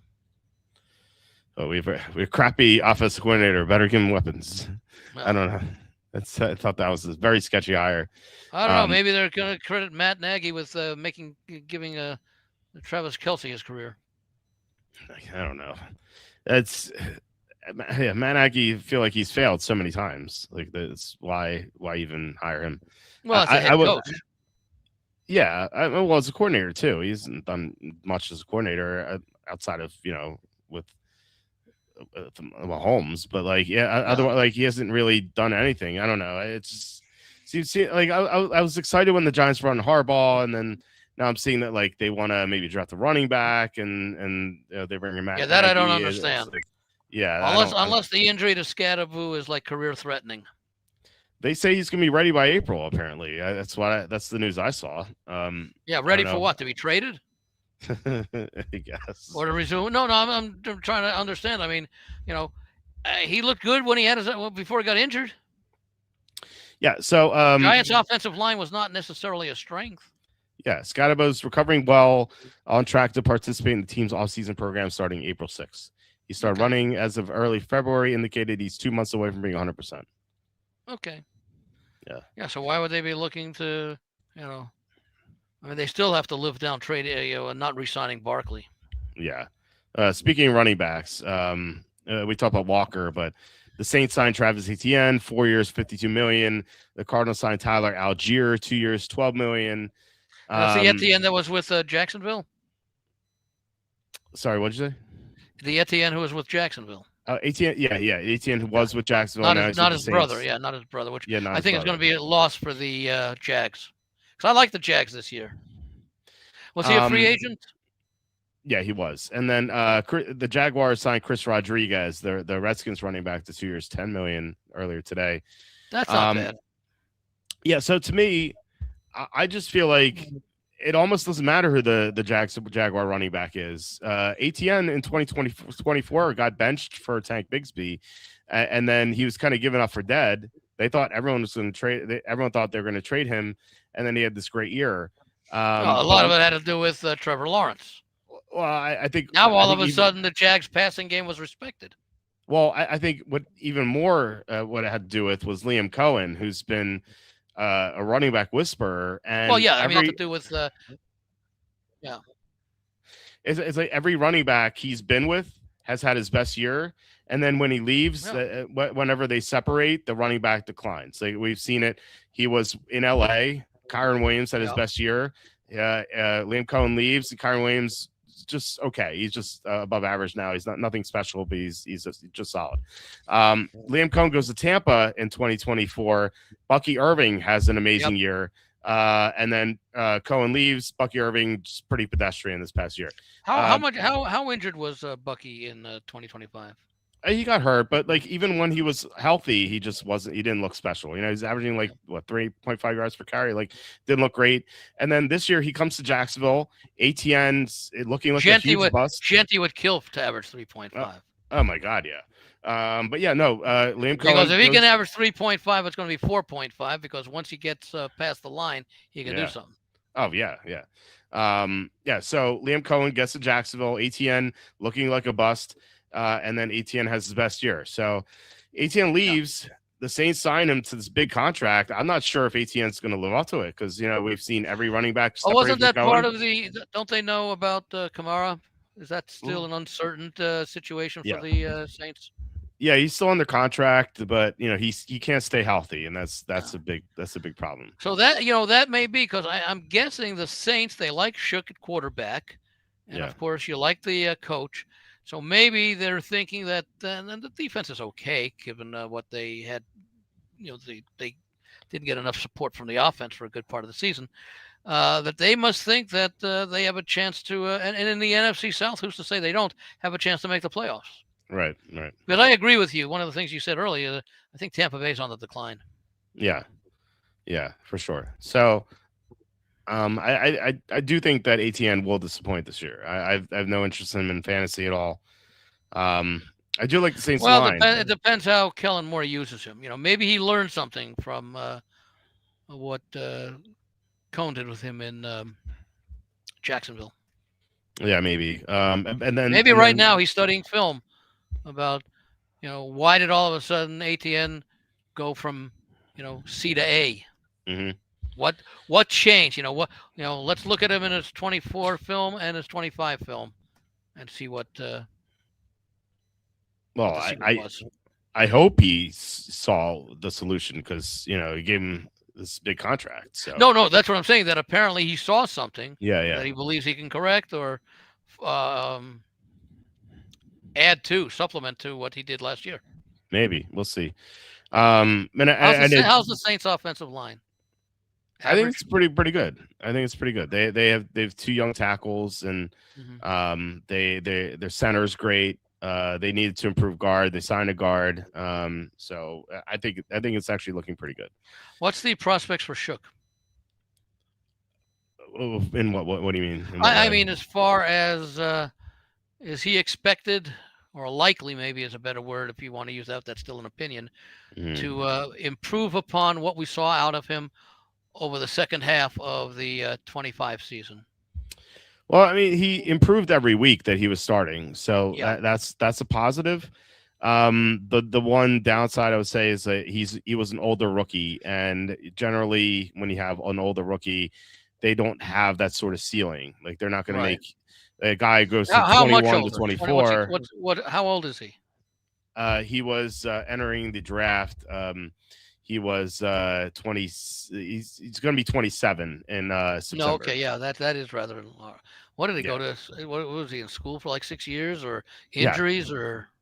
yeah. He was so he he played with Jawan Johnson in Okay. Oregon, and Jawan Johnson's already, I think, on his third contract, and Okay. Shuck is just in his second year. So that shows you how long he's been in school. He was in school forever, like he's basically Van Wilder. So yeah. So when you have an older quarterback, they tend to have a capped upside. So that would worry me about Shuck. But again, he did show improvement every game, so that's at No. least something. So we'll see. The Saints have some upside. Like I said, I like the line. They did lose their best linebacker, Demario Davis. He went to the Jets, but they still have some good defensive pieces, and I think that they should be considered one of the two favorites to win the division. I know we all So- liked them down the stretch. Mhm. Yeah, You know, yeah, they were covering most of their games. and then they ended up 6-11, I believe, or was it 7-10? I And thought the other 6 and teams, I 11. think, were 8-9. Yeah, 6. Yeah, But yeah. but they were not tanking at the end of the season. No, they weren't. They fought hard all the time, even when they were with when they were Spencer losing early. Rattler. Yeah, Yeah, I mean they had some blowout losses, which is going to happen, yeah, considering what Kellen Moore came in and took over. But I thought he did a great job. yeah. I thought he did. To switch quarterbacks in the middle of the season, even though Rattler, was what's his second year or something. Yeah. He wasn't all that tested to go for the rookie. Well, of course, there wasn't going to be much criticism. It was his first year, and the guy wasn't producing. So, Right. and you're not expected to do anything. So why not take the chance? It's Mhm. kind of like it made a lot of sense. So, yeah. So that division again. I think there's going to be a difference between the top three and Tampa Bay, and who knows? Tampa Bay just seems to be able to get it done. And you look at the roster Yeah. and you wonder, get it done, but almost look at their roster every year. Yeah. No Mike Evans though. We'll see if that how much of an impact that is. First time they won't have Evans in a long time. Yeah. So now, anyway, did the Bucks try? Did the Bucks try to sign him? I didn't hear anything about that. It was weird because there were reports about Evans going all over the place. I know Mary Kay Cabot was saying that Evans is going to go to the Browns. Now, was this a trade? Was this a trade or a signing? No, it's a signing. He was a free agent. Okay. Yeah. So. So he wasn't released. He was a free agent. Yeah, he's natural free agent. Yeah. Okay. Yeah. Yeah. Yeah. Unless the Bucks have someone in mind to replace him or ultimately replace him. The guy. Well, first of all, the guy's a team leader and he produces. Every year, 11 straight 1,000-yard seasons. Mm-hmm. Yeah. You don't find too many of those. Well, no, you don't. It's I think he and Jerry Rice, I think, were the only ones. I think who had 11. Very exclusive club. Yeah. And I mean, if you're able to do that, it'd be one thing to play 11 years and you gain 1,000 yards in 8 of those 11. But when you're doing it 11 straight, you're showing that in that 11th year you can still play football. Oh yeah, he's been incredible for them for sure. And obviously a great leader. Yeah. They did draft Moko Ibuka in the first round last year. Yeah. who looked like he was going to win me a lot of money for Offensive Rookie of the Year. Of course, he did not do anything down the stretch, so we'll see Right. if that carries over. I don't know. I don't know what to think of Which that is where situation. Tampa Bay struggled. Yeah. Yeah, and, Got their and I hot think a start. lot of that had to do with Baker Mayfield getting hurt. He was playing Yeah. hurt at the end of the year. Like he was not healthy at all. So anyway, as far as the Jaguar running back situation, it's right now it's just Bashal Tutin and Chris Rodriguez, and that may seem underwhelming, I think, to people. But given how great of a running backs coach Cohen has been, I feel like one of those two guys is going to be just a great fantasy asset this year. I don't know which one, but I think one of them will be. So I'll be drafting either one or maybe both pretty Now, how aggressively. much time did Cohn spend with the running backs last year, with ATN last year, given his new head coaching responsibilities? I I don't know. I mean, what we do know is that ATN had his best year. Right. So Was there, that there wasn't a was bad. that due to Cohn, or was it due to the running backs coach? I mean, I assume Cohen had a lot to do with it, and I would have to assume because Okay, you know you understand the question. yeah I get it. I mean I No. don't have this as a Turner, like Yeah. I don't know No. what the answer is, but like I said, I assume that he had a role in it because you don't go from perennial first round bust to one of the better running backs Well, in the unless you have league. an outstanding running backs Yeah. coach. Now the question is, did he take his running back coach from Tampa Bay with him to Jacksonville? Um, I don't know the Because answer that would to that. explain a lot. Yeah. Yeah. Well, I mean, he's been great with the running backs wherever he's gone. Yeah, but that's what I'm And, saying. That well, yeah. Now obviously this is the first time he's a head coach that he could bring him yeah, along. and I know that So, he had a lot of innovation with the running backs in Tampa. Like yeah. he basically he implemented this thing called pony personnel, which where they had two running backs on the field at the same time. So they would use Bucky Irving and Rashad White on the field at the Right. same time. And I know a lot of teams copy that. Like the Lions, they used Gibbs and Montgomery on the field a lot. So he basically Yeah, I was kind gonna of say, but did innovated they that. use one as a running back and a fullback, or just two running backs? They mixed and matched. Like they did different stuff. That's One that like because sometimes they that's use old time football. That's yeah 1960s football where you had the lead back and the blocking yeah back ahead of him.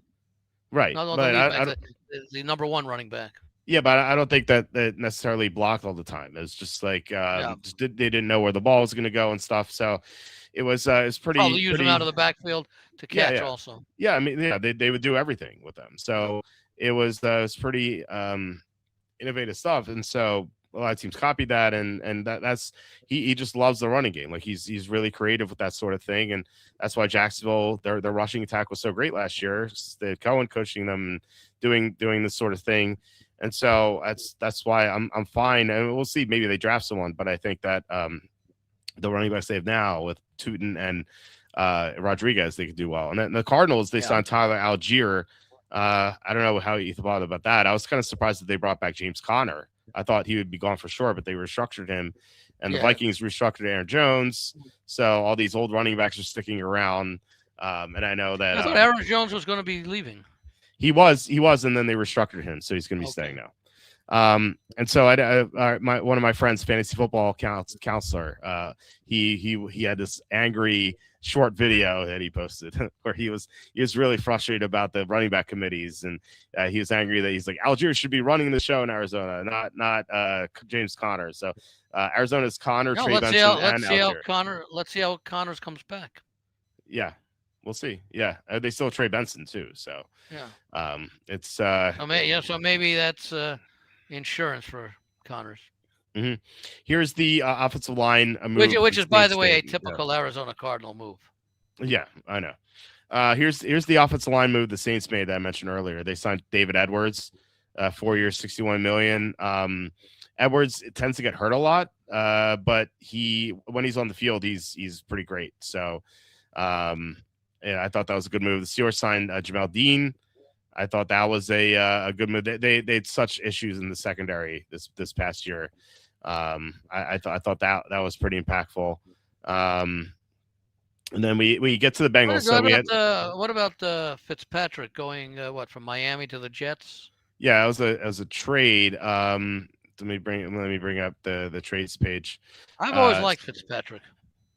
yeah, the Jets got Micah Fitzpatrick from the Dolphins for a 2026 seventh round pick. But then the Jets gave Fitzpatrick 3 years, 40 million. So I Fitzpatrick thought he'd still, be worth more than a seventh round draft pick, but well, it was mostly the compensation that was the price for him because I don't think the Dolphins wanted to pay him. I think the Dolphins probably would have cut him. So the Jets so they paid him. in other words, they blew it with him like they blew it with Geno Smith. Yeah, except Fitzpatrick's actually good. No, You I'm know? saying, but they could have probably had him cheaper without giving away a draft choice, maybe for the same money. Although Maybe, again, but a then seventh round draft choice isn't yeah, but then again, like maybe there's more of a danger of a team signing him. You know, yeah. because if Fitzpatrick's on the open market, like, do you really want to sign with the Jets? Was he You know, was he under contract with Miami? yeah, but he was probably going to get released just because of the financial situation. Oh, okay. So in other words, the Jets didn't have to extend him or anything, or didn't have to renegotiate the contract. Yeah, right. Yeah, so yeah, Miami right. would have paid it. Yeah. So I mean, I think this is a fine move by the Jets. It's not like Fitzpatrick's in his 30s. I mean, he's 29, so he's getting which close. makes you again wonder what the Jets were doing last year with trading away who was it the lineman and the Sauce Gardner. Yeah, yeah, yeah. Quentin Williams. Quentin Williams, yeah. Yeah, I don't. They have no clue. I know. It's not like they if they were in the 30s, I would understand. But like these are young guys you can build your team around. I don't exactly. Yeah, that didn't really make any sense to me. So we had a comment from Slow. The Bengals too high dollar for them free agent signings. So that's just Henderson money that they didn't have to pay. So the Bengals to bring this up again. The Bengals they did. Who did they get for their? Did they get somebody for their defensive line? Yeah, they got Boye Mafe, 3 years, 60 million, who had 9 sacks 2 years ago, and then they signed Brian Cook, who was the Chiefs' top safety, for 3 years, 40 million. Yeah, this is the Hendrickson money. Teams have a salary floor, so we know how cheap the Bengals are, but they can't say, "Oh, we're just going to pay no one." Spend at least something. They have to spend some money, so that's the explanation here. They're not suddenly big spenders; they're just meeting the. Well, floor. at least they're spending it. Have they spent any money? Have they spent any money on offense this year? No. Have they spent any money on offense? The Bengals? No, they have not. No. I mean, not this year. No.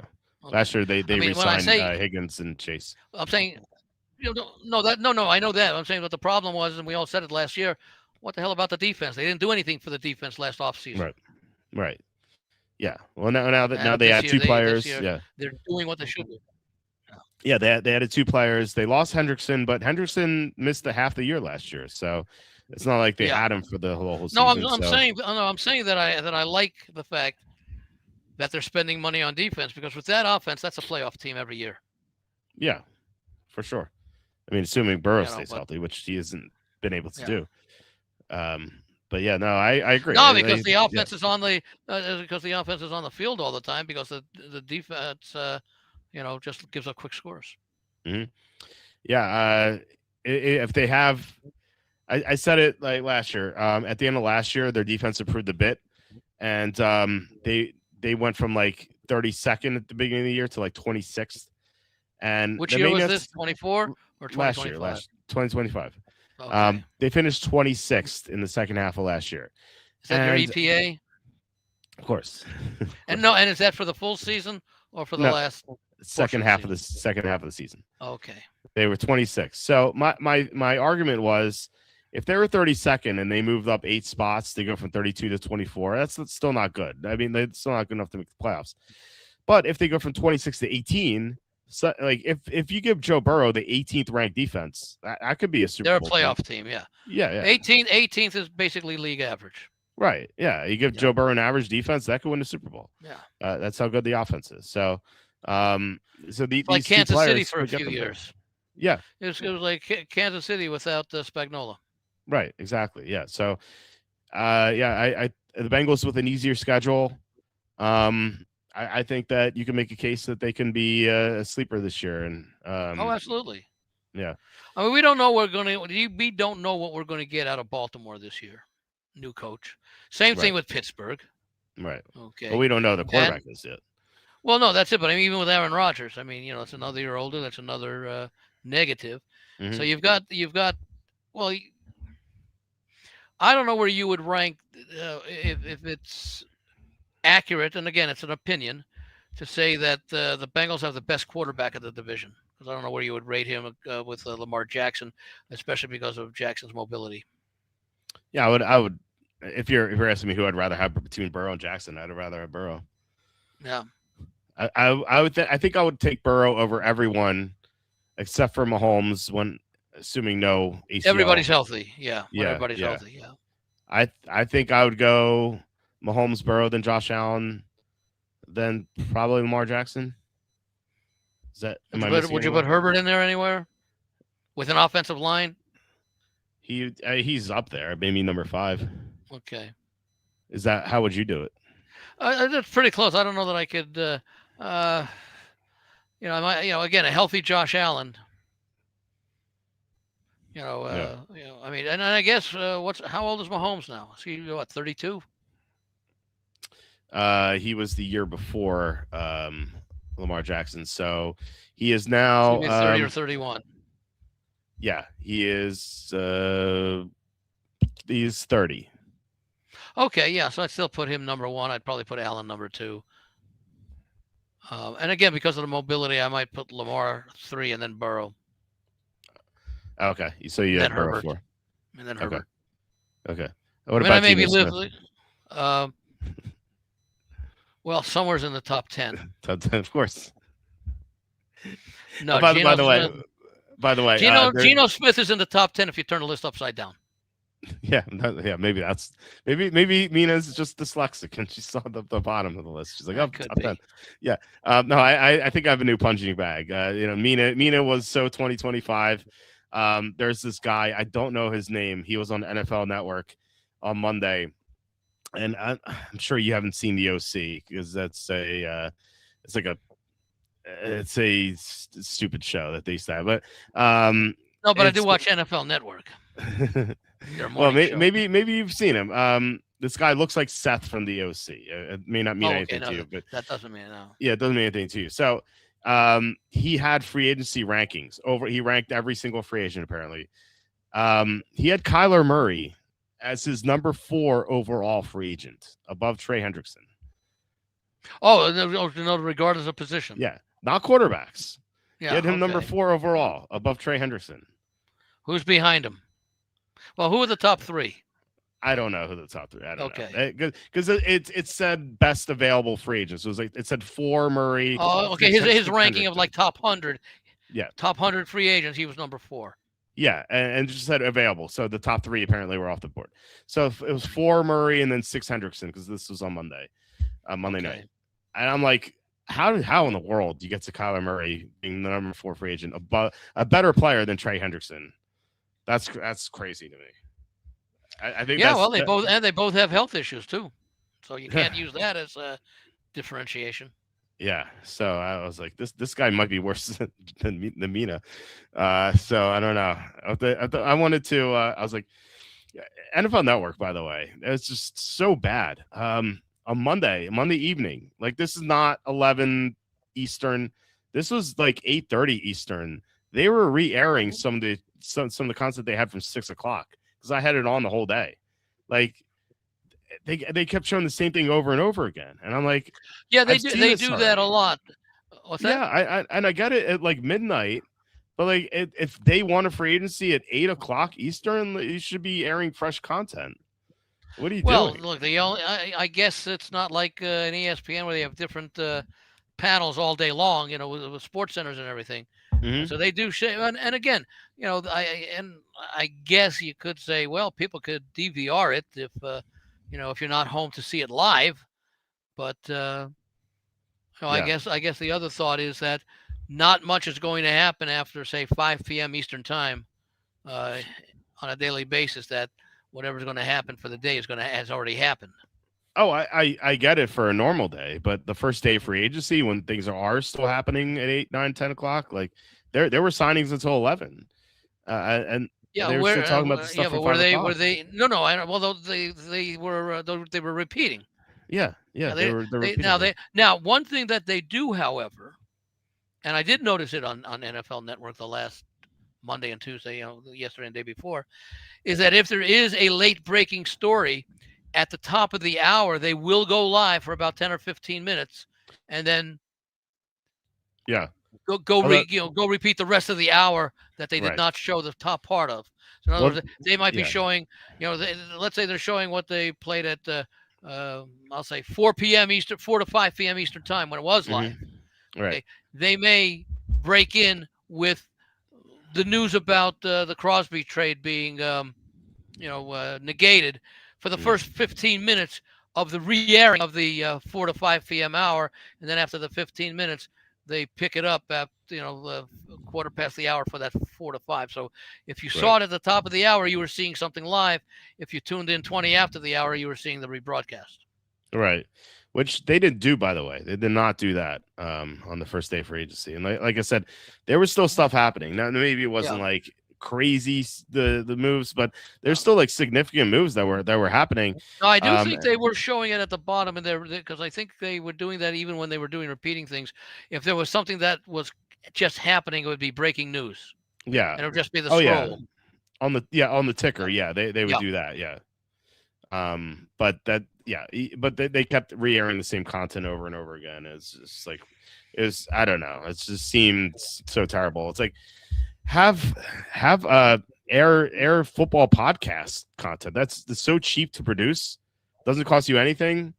Um I'm not even talking about us. Like it just get like a popular show that Well, you maybe like. so many of those podcasts that normally be on there pissed off the commissioner like you did, so they don't have I know. as much in the way of podcast source material, content I know. material. But no, I understand what they're doing. How many times can you go over the same thing that you went over 3 hours ago if you're doing it live? Yeah, it was because it was the same thing. It was like Mike Garafolo was on the phone, and then he hung up Yeah. because they went on air, and then Ian Rappaport said, "Oh, let me take this call." It's like the same bit they did like 5 times in a row, and I saw it the second time. I'm like, "Wait, they did this already?" And I'm like, "Wait, they're re-airing this on the first day for agency?" I always take a look at the guide on the TV set, and it says Yeah, repeat. And yeah, like I said, the first 15 minutes of those hours, where if there was something happening, were live, where they would hmm get their panel together to discuss it. yeah, Which I mean, again, you're talking about the same panel, and they were just working, 6, 7 hours, and now they're at home, and you're calling them at 10 p.m. Eastern time to do 10 minutes, hmm as opposed to just pick it up. yeah, yeah, I mean, and it is at home. not Yeah, not everybody, Walt, is as um, totally focused on 24/7 free agent news. You yeah, know, most people say, you know what, if I didn't hear it tonight, I'll hear it tomorrow morning at 7 a.m. or whatever. Whenever they start that, they'll recap what happened overnight. So, but I mean, I understand where you're coming from, but I yeah, also understand from the production end why it may not be feasible. I mean, a lot of these media companies now are looking to cut staff, not add staff. And one of the things the yeah, NFL Network does an awful lot of, and you've seen it, is they play a lot of replays of games from the past, whether it be the past season or a hmm couple of years ago, for 3 hour segments at a time. Instead of, I mean, it's kind of like on ESPN. You got all these shows. How many different people can talk about the same thing half hour after half hour after half hour? It yeah, does get, except for the truly diehards, it gets a little boring and repetitive after a while. Now, I know a lot of the yeah, guys on ESPN are personalities, Stephen A. Smith and, um, you know, uh, McAnally and all that. So they get a lot of exposure and they draw a lot of eyeballs. So I can understand that. But, hmm the NFL Network is more, uh, corporate like as far as that goes. They're not trying to humor the audience. I mean, that's not to say they don't have personalities because they do, but it's not like can I get the best line off or something like that. They are for the most part giving informed information. hmm Discussing, you know, the uh, yeah, I mean, if you talk about, you ever watch Good Morning Football? I'm usually not up for it. Well, that's like their entertainment show in the morning, where they have, Yeah. they'll play games and they'll have little trivia and things like that. I mean, they cover a lot of good stuff, and they do have some good guests. A lot of current NFL players appear on that show, and I like it. It's on. It starts at 5 p.m. Excuse me, 5 a.m.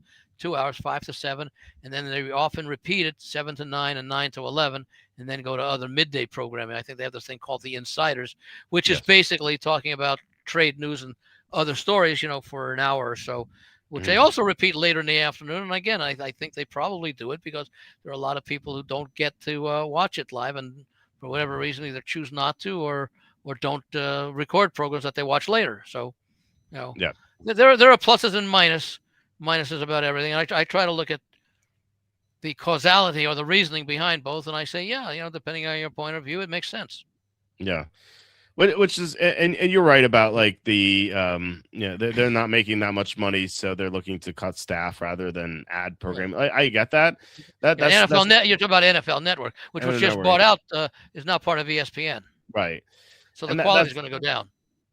yeah, and that's what I was saying before with like The why one not have thing, by the way, I do knock ESPN at times, and I love it. And I used to watch it all the time when it was yeah, new, like for the me too. first 10, 15 years, because we didn't have anything like that before. The one thing that they are excellent at are their documentaries. Their 30 for 30s Yeah, are outstanding. that's true. Yeah, I definitely agree with that.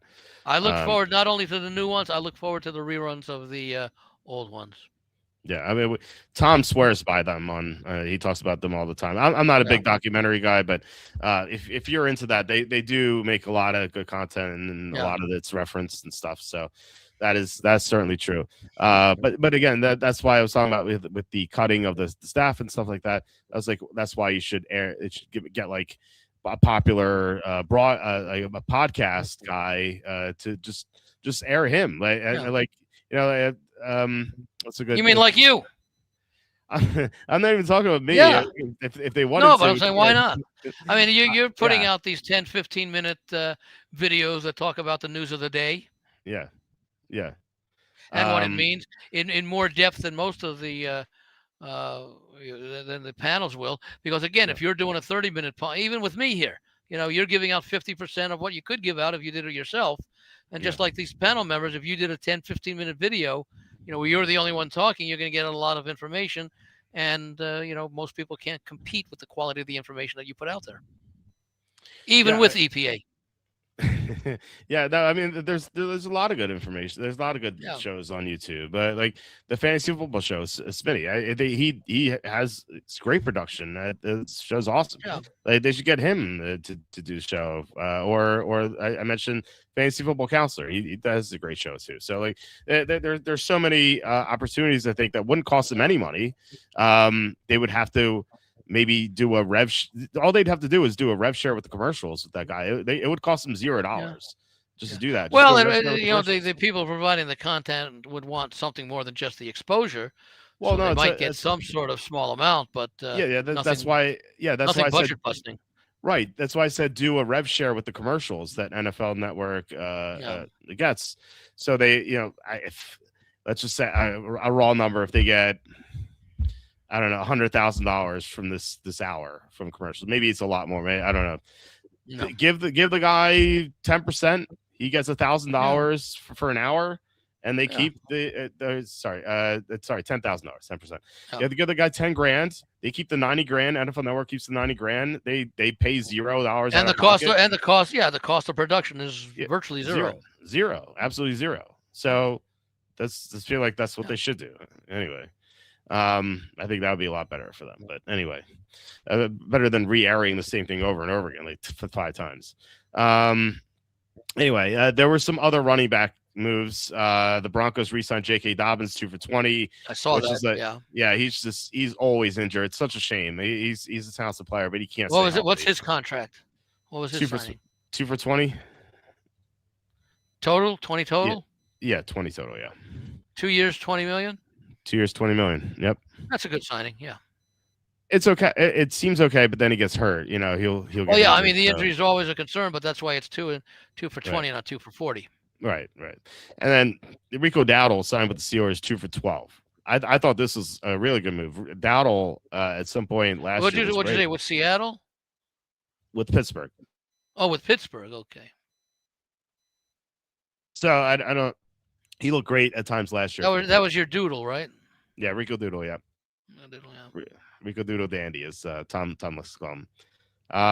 What did you think about this move? I liked it a lot. He looked, like I said, he looked really good for the Panthers at times last year. Yeah, 2 years, $12 million.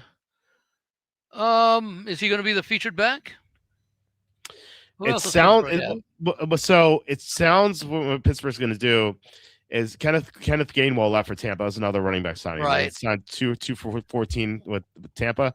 So it sounds like Jalen Warren is going to take Gainwell's role as the receiving back, and Doodle is going to take Warren's role as the. How old is Doodle? Back. Is he 25? He's got to be young.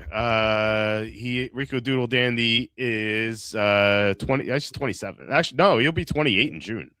Wow. Oh, okay. Happen? That's shocking. Yeah, because he came out of nowhere. Yeah. That's weird. No, I think that's a good signing at that price for Pittsburgh. Yeah, I thought so too. Of course, we still don't know who the quarterback is, but I'm guessing it's going to be Rodgers. You would think so. They said that they are kind of looking around. They said, I don't know what they're looking at. It's not much available, like maybe Murray. No, I mean, it's Mason Rudolph, who obviously, of course, we don't know how many changes there are going to be there now with, who's the new coach there? Well, that's Mike McCarthy. Yeah. With Mason Rudolph there. Yeah. Right. So, yeah.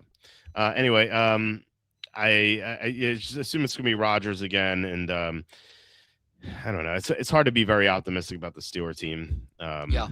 But, yeah, especially with Tomlin gone. I mean. Yeah, Tomlin squeezed everything out of the personnel he had. Yeah, I do you think they're finishing above 500 again? Probably not, right? Say that again? You do think? No, I ask you. Do you think they're going to finish above 500 again? Only because of all the changes in the division. I won't rule it out. Mm-hmm. But I don't know that they have. I would say what? Even with Rodgers, maybe the third best roster in the division? Yeah.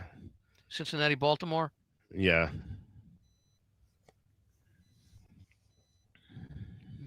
And who does the division play? What divisions do they play? Well, they play the NFC South, so. Okay. And I believe the AFC South and the AFC South. Yeah, so we probably had Pittsburgh going 4-4 in that, if I would think. Yeah, we didn't have a play on them, so yeah. I think I think from what I remember, we were underwhelmed with their team overall, but we liked their schedule, so we were kind of torn on it. So. Yeah, because we don't have the Tomlin factor, right, anymore. And he was, despite his sideline coaching and all that, he probably overall, just with what he gets out of the players, was probably worth 2 wins a year. Yeah, that's fair. Yeah, and McCarthy might be worth -2 wins. I don't know about that. I think better of McCarthy than a lot of people do. I know. He always got the Packers in the playoffs, even though they didn't go very far. Yeah, my argument was in Dallas. My argument was that Rodgers should have won more than one Super Bowl, but he didn't because of McCarthy. I don't know. Yeah, I don't know. Well, of course, I think Rodgers is a smart enough quarterback that that if he didn't like a play that was called, he'd call his own. Rodgers did lose on purpose to the Cardinals, and that got McCarthy fired. I think it was in 2018, I believe. And that led to one of the best rants I've ever heard in my life from Kenny, from Kenny, who does the show with me on Tuesday. Well, then you ought to make that like an archived clip. I wish we could. But what happened was Kenny went into academia, and okay, so he can't be identified with. He was he was the vice president of a college in Minnesota, and so he had to delete all gambling content that he did, and this was on a Picks podcast, and he deleted it, and it was on there, and was that an audio video clip? Yeah. So he had to remove it, or couldn't he have just kept the clip itself, or was gambling mentioned on the clip? It wasn't mentioned during it, so he could have kept it, but I didn't think he thought about it. He just deleted Yeah. all the gambling content, so because he had to. Yeah. Well, that wasn't gambling content, though. But you're right. But the clip of him yelling about McCarthy that did not include any gambling content. So we could have. No, that's what I'm saying. That's what I'm saying. Yeah. That all that clip would have been is commentary Yeah. on an NFL coach losing his job. Right. Yeah. What's wrong with that? Nothing. No, Was I mean wrong. even with the being in academia, professors watch football. Mm-hmm. Yeah. Which is weird because he's able to talk about fantasy, but not betting, which is strange. But no. See, because what I'm saying is that I could understand if, for example, and I don't know how you would have felt about it. Let's say that there was some requirement that if he was going to use it, he had to give attribution to where it originally aired. Like courtesy of CBS News or something. Oh, I see. Okay. Courtesy of WalterFootball.com, which then people would go and see, it's a gambling site, as opposed to, this is just, courtesy of Kenny. Yeah. Where in other words, if you just saw that clip, you would not be able to identify that it had anything to do with gambling. That's my impression. Right. Yeah. You can. Yeah. Right. That's why. I mean, I could also understand, his position. Let's not even take any chances. Somebody might recognize it from something, and bring it up to the attention of the dean or something like that. Oh no, I think if we still had it, he'd be fine with it on the air. But he deleted the video, not even thinking about it, and so he deleted it from his computer. He deleted from YouTube, and I don't think I have it saved on my computer because no, but he might have it saved. I don't think he would. I don't think because when we broadcast, did he like the rant afterwards? Yeah. Oh yeah. Did he play it back and say, "Wow, that was really cool of me"? I don't know if he played it back for himself, but I always bring it up to him, and he's always like, "Oh man, I wish you could hear it again." But what happens when we record these videos? They're saved in the library of StreamYard for a while. And then we only have a 50 gigabyte limit. So every old video that once we reach 50 gigabytes, it gets deleted. But we still have it because it's on YouTube. Like we send it to YouTube, so it's still there. YouTube has unlimited storage, but on my personal side, so is that rant still available on YouTube, or was no? He because able it got deleted. No, it got deleted. Yeah, so. It was where did he delete it from? He deleted it from StreamYard? Was it? Oh, well, I guess you said you got 50 gigs, so that was years ago. It probably got deleted from the natural process of deleting it because that was the next one to be deleted as your next podcast got. Yeah, and usually these videos last in StreamYard like 3 to 4 weeks. So in about a month, this won't be on there anymore, but it will be on YouTube. So that's what counts. You mean the one we're doing now? The one we're doing now, yeah. So that's right. Nobody knows how to get to StreamYard to find the. Right, because it's my account. Yeah, no, I'm saying that, but now to get something deleted from YouTube, how does that get deleted? You just have to request it, or you can delete any video you post. You click it, delete, click delete. That's the way you do it. That's then deleted. Right, so in other words, Kenny could have, when he wanted to get rid of all evidence of it, he could just go into YouTube and eliminate and delete that video, and it's gone forever. Yeah, that's what he did with all the gambling content because he didn't want to be associated with gambling content because of his job. So he deleted the video with the rant on it, and I was like, "Oh man, that sucks. We don't have it because I could just clip it out and just save it as a clip and just separately, like we're talking about." Yeah. Right. So yeah, we don't have it anymore, unfortunately. So. That's well, I mean, whatever. Hopefully there will be other rants. It has to be natural though. It can't be forced. Well, now you get a chance to see what kind of rant it'll be. I mean, was he torching McCarthy or something, or? Oh yeah. Oh my God. He's. I forget what he said. And I'm guessing it had to do with time management, calling plays and things like that. Nothing that would have been associated with gambling per his comments. Yeah, so Kenny said earlier this offseason wasn't as good, but he said he's like the Steelers. They did a great job of satisfying the Rooney Rule. They interviewed a mentally retarded head coach and they hired him. So it wasn't as good. It wasn't nearly as good as the original rant, but How nothing long did so the good. original one last? Like 5 minutes? Oh my god, it was forever. I was laughing so hard the whole time. It was so funny. I really wish we still had it. I don't How know. old is Kenny? He's my age. I think he's a month older than me. So he's a long way. So he's a long way from retiring and restoring the clip. Yeah. Kenny actually sat right next to me in the class where I made my website. It was it was What was it? it was, An internet course or something? it was internet Web course building in high course? school. Yeah, it was internet course in high school High because school. the internet was new. Yeah, high school. Yeah, That would have been what, the mid 90s? 99. It was Oh, 99, okay. 2000. It was internet class. We had to learn how to make an email account because internet Oh, was new, okay. and then part of it was building a Now website. that was And the old was that the old dial-up days with modems? yeah, we had to dial up. Yeah, so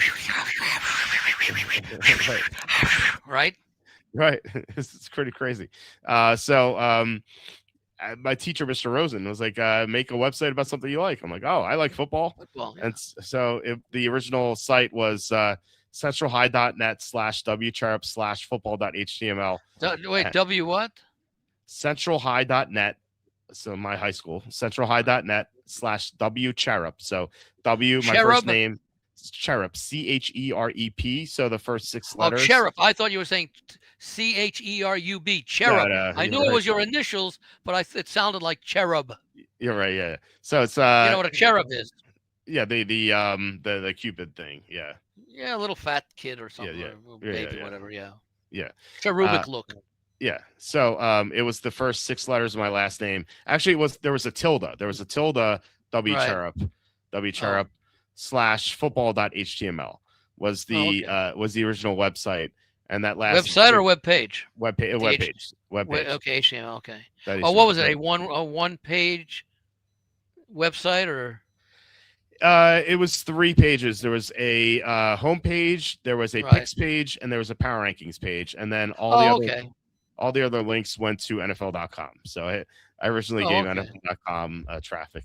Then you ought to send a little bill to Roger for the free publicity you got 25, almost 30 years ago. Yeah. Yeah, maybe he'll unban me from the combine. Well, Trader said, I won't charge you. I won't take you to court. You're right. Yeah. Now, did you copyright any of the material? It says copyright at the bottom. I don't know. But you didn't really file the copyright. No, of course not. I've actually had people copy my content as their own. And one of my friends is a lawyer, and I'm like, hey, Jeff, can't do anything about it. No. He sends us cease and desist letters to these people. And they get scared and then they take down. Well, that's what you hope for. But I mean, legally, could he do anything? Because the fact that it says copyright doesn't mean it is. It gives the impression that it is, and most people will believe that it is. But do you actually, you have to actually, file it and get it approved and everything, and go through a whole bunch, pay lawyers some money to get everything copywritten.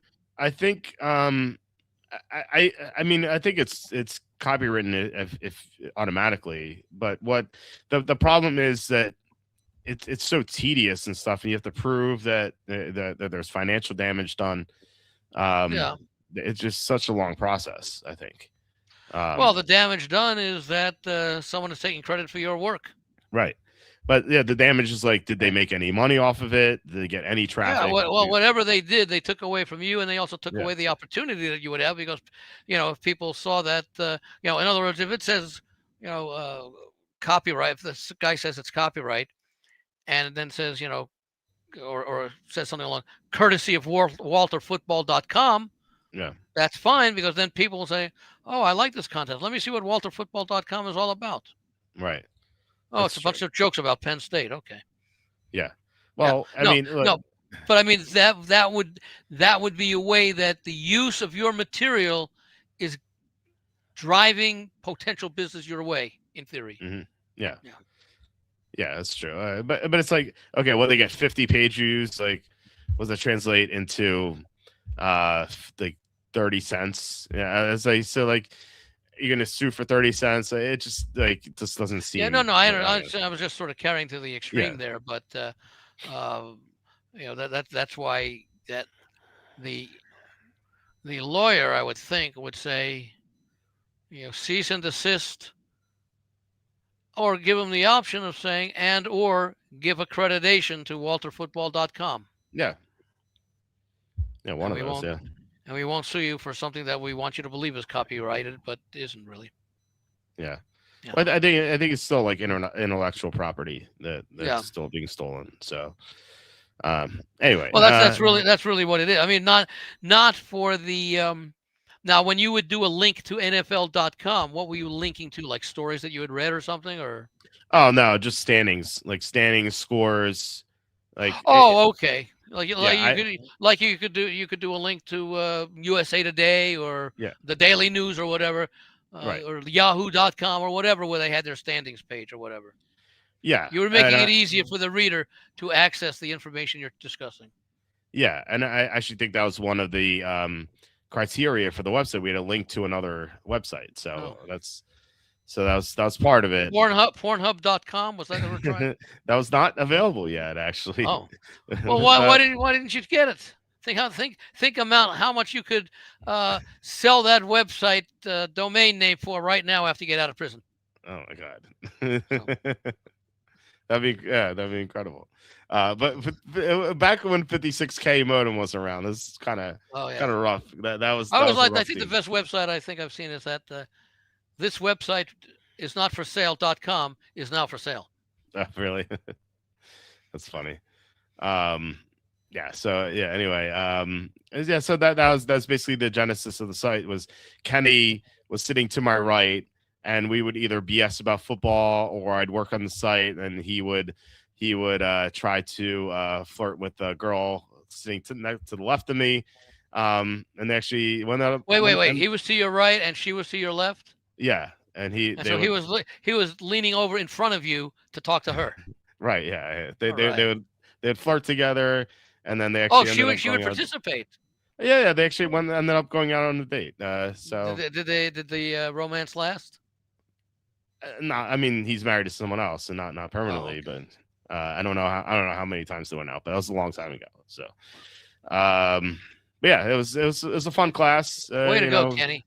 Yeah, it was a fun class. I made my website there. Now Kenny Oh, is my co-host on Tuesday, and he runs the web hosting company that hosts my website. So it's kind of crazy how, okay. yeah, it's kind of crazy how that worked out. Is So that's the Kenny who's the professor? yes, Oh, he yeah, does that too. Is that like a side thing running the website or? yeah. He hosts I think 4 different websites. There's like one that's there's like one What does he have a religious server website. where he lives in his home or something or? He rents out servers Okay. somewhere. I think it's in Texas. Oh, he Uh, rents from a server yeah, to right. host those 4 websites. Okay. Yeah, yeah. So anyway, yeah. So that's No basically gambling websites on that server, I hope. well, except for ours. Oh, that's right. So another, he does not have an. Oh, so he does not. He's not concerned about hosting a gambling website as long as he is not affiliated with the content on that website. Yeah, and it's like his name's not on it, so like Oh, okay. no one's gonna see waltzfootball.com. It's like, oh, Kenny is part of hosting that company. Yeah. No one's gonna know it. So and he's Unless the dean follows you because he had Kenny always talking football. right. Well, now Kenny's working to start his own university, and no, at least college in Florida. What discipline? Uh, Technology, internet technology, something along those lines. A specialized uh, university or I'm not exactly sure. It's I think it's gonna be a Christian school.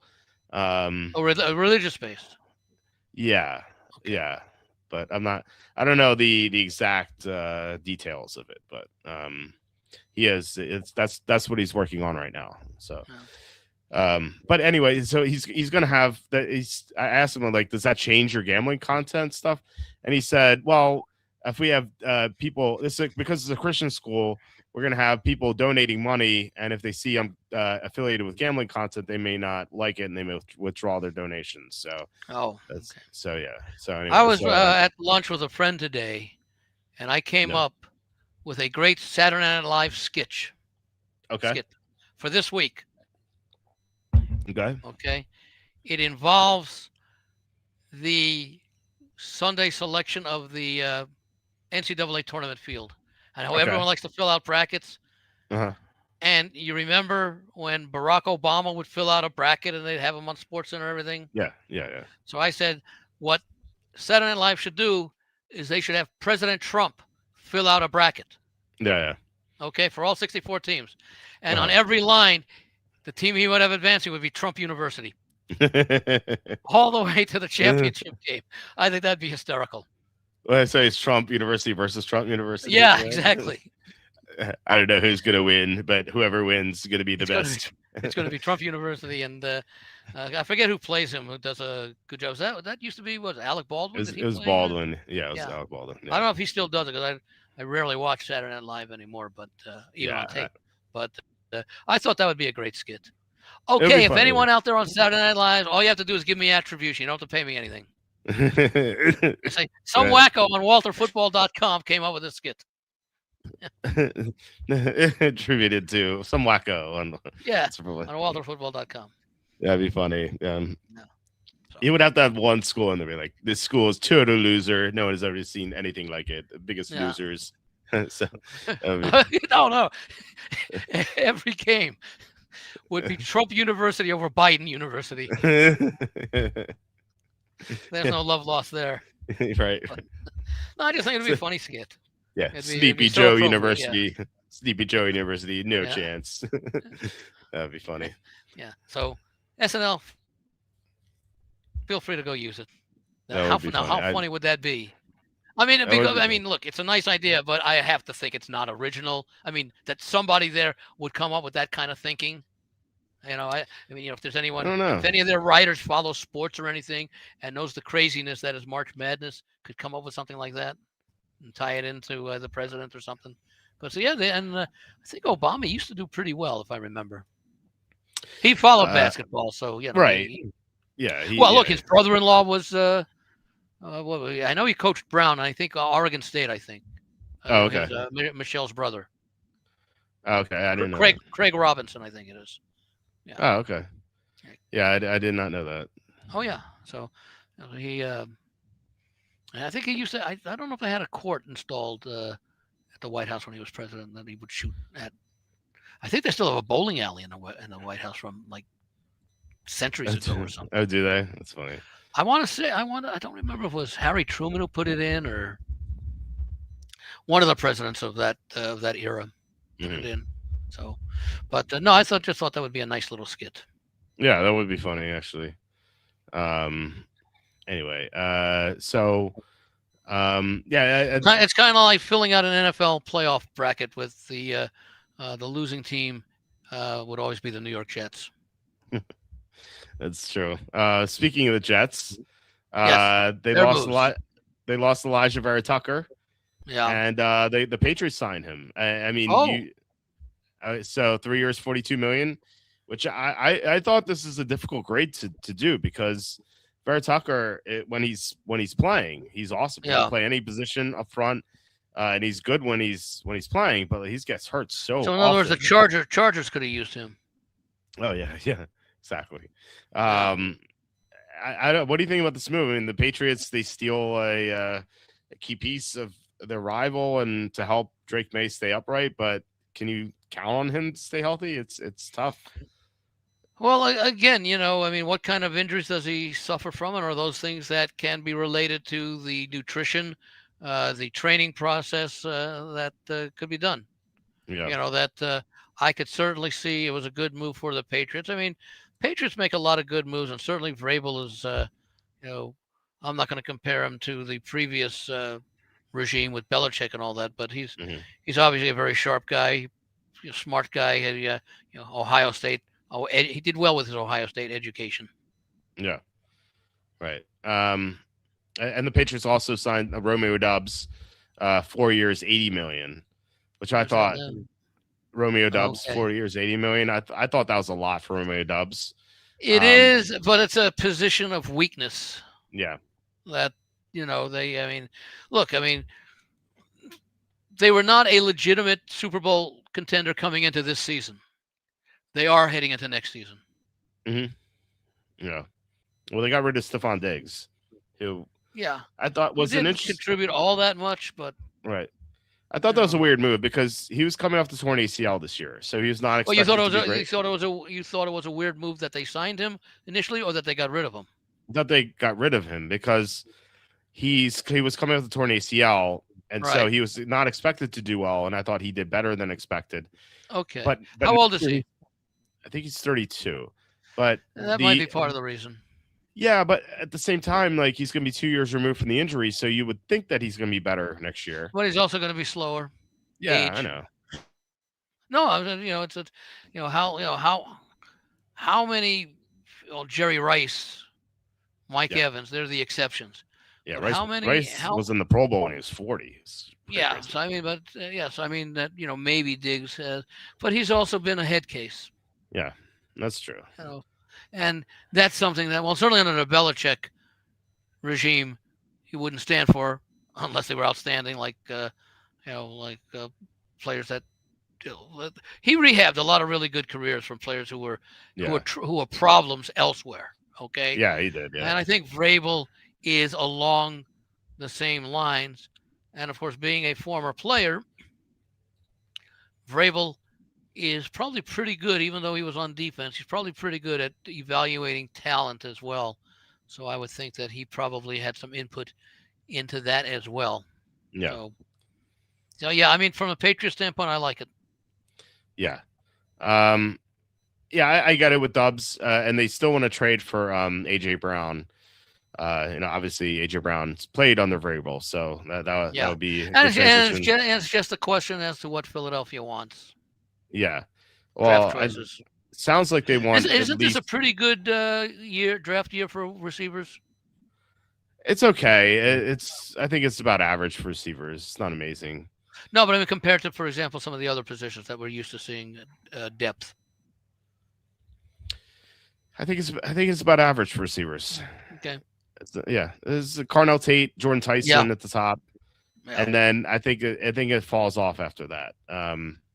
Because a lot of people like Mekhi Lemon, but apparently he was awful in the interviews at the combine, and so I think he could falter around too. Well, you never know. That could be nerves. Probably the interview game on the on the workout day, on the player. What do they call it? The player day. The pro day. Yeah. Pro day. Yeah. Yeah. I wonder what happened. I mean, there was. In my book, the first book, there was a story that I talked about where an SEC defensive lineman who's actually still in the NFL, he was considered a first-round prospect, and he just bombed his interviews. And Charlie told me about what happened. Charlie obviously talks to the people who interviewed him, and apparently he was going around saying, like, a lot of the questions are, why do you love football so much? And then this guy would answer, I love football because playing football is like hitting a bitch. Right. Okay. So something like hitting women. In other words, he was politically incorrect in the interview. Well, I was talking about hitting women at the interviews. Well, that's what I'm saying. And you've never identified him.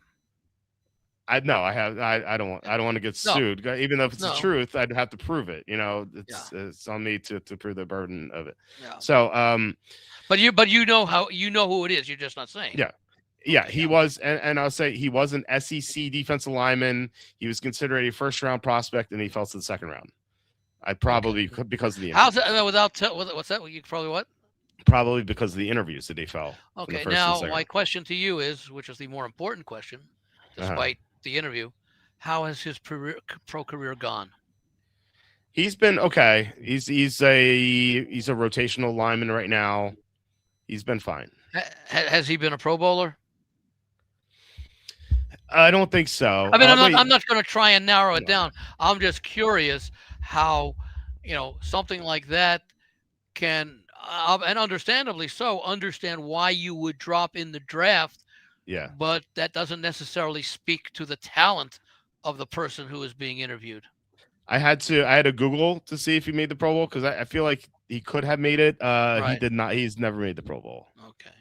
But like I said, he's had some good years where he could have made the Pro Bowl. Well, you don't have to specify how many years, but what's a range of like a 2 to 3 years as to how long his career has been?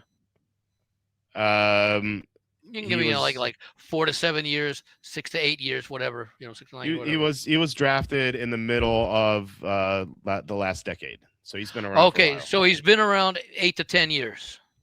Yes. That's a nice NFL career for a Yeah. defensive lineman. Yeah. Yeah. Second round pick. What Yeah. was he ever a starter? Yeah. He was a starter. Okay. Yeah. Because age Mhm. probably is why he's rotational now, and Yeah. maybe he only plays 30% of the snaps instead of 70 or something like that. Yeah. He played a lot more in the past. Yeah. Yeah, but no, interviews are certainly important. But I could also understand if, remember some of these kids are, 20 years old, and some of them may not have been, ever in a media situation before, even in college. That's true. So they could be nervous.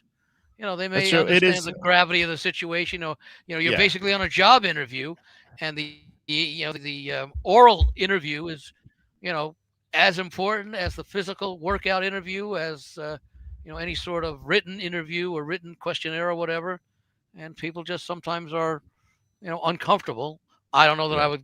would be that uncomfortable to give that kind of answer to the question that you uh, shared with us that he answered. Yeah. But it's but you're I guess the interview is, I don't know if psychological would be the right word, but maybe just your personality. What's Yeah. important to you? What your priorities are? Are you looking at football as a career or a way to make money? As opposed to how now did he play at a successful SEC program? Yeah. Okay. That's what I was just about to say when you talk about the media. There's definitely Yeah. a media presence at that school. So, Not necessarily for him, but for the school, you mean? for this, for the top players in school, In they would other be words, exposed to I the would say, media. for example, there's a difference between the media presence of, say, well, obviously in Alabama, but I'll say even like an Auburn versus, say, for example, a South Carolina. Right. Yeah. He was not. He didn't go to Vanderbilt, for example. What's that? So he was not He in did not go to Vanderbilt. Vanderbilt. Okay, yeah. Right. So, for example. So, yeah. Okay, He yeah. would have gotten media exposure for sure. Maybe not himself, but the Well, no. other Well, I players, the meant other players. himself, because that would be where I was referring to him being uncomfortable in an interview setting. I Yeah. can understand players who are not used to being interviewed, even if they are in a program with a high media visibility. But if you've never really been in an interview before with a job, a draft choice on the line, you might be nervous or uncomfortable if you're not dealing with it. Now, I would certainly understand if it were like a rural school that isn't very heavily populated, and maybe even at the division, the FCS rather than the FBS level. But I'm Mhm. just saying that you sometimes have to consider the personality and the background of the person as to whether or not an interview at at a combine might be something you're comfortable with or prepared for. Yeah. Now, clearly, that's not the case with the person you're talking about, only because the interview didn't go well because of his answers to the interview, not because of any um, uncomfortableness about the situation. Hmm. Yeah. Yeah, and you would think that his agent would be like, "Wait, don't say that."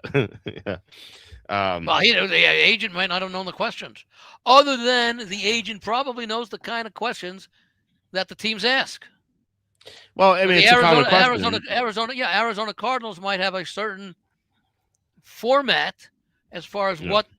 what 10 questions they're going to ask a prospective draft choice, and the New England Patriots may have a totally different set. And I would think a smart agent would consult with his player after these interviews. What kind of questions did they ask you, and what kind of answers did you give, so that the next player that was being interviewed for this agent by that team might have some idea of, oh, you can expect this kind of question, and you Sure. can expect that you won't be asked such and such, and just be prepared. And if you have any questions, there's probably some standard answer that you give if you don't understand or you don't feel comfortable answering the question, so it doesn't Mhm. look bad. Right. That's just prep time, because I think that would be something that the agent, certainly in his best interest, for his client to have a good interview. Yeah, and the question, why do you love football? It's so basic. Yeah. You would think that he'd coach him up, but I mean, apparently not. If he's gonna come out and say this, yeah. Well, I mean, So it's the same thing as saying, because I know I can make a lot of money. yeah, That's not the kind of answer you want to hear. right, right, I love football because of the teamwork involved, the congeniality of getting to know a whole bunch of people that I'm told I'll probably learn, be friendly with for the rest of my life. hmm I love the sport. I love the chess matches that occur. Normal things that you might yeah, say about almost in any endeavor that you're being interviewed for. right, right. Yeah. Yeah, Saying you what he want said is not exactly something that you would expect to be said. no, no, But definitely on the not. other hand, at least the kid's being honest. Yeah, yeah, that's true. So Yeah, and by the way, he did not know. Obviously, there are only 32 coaches in the NFL.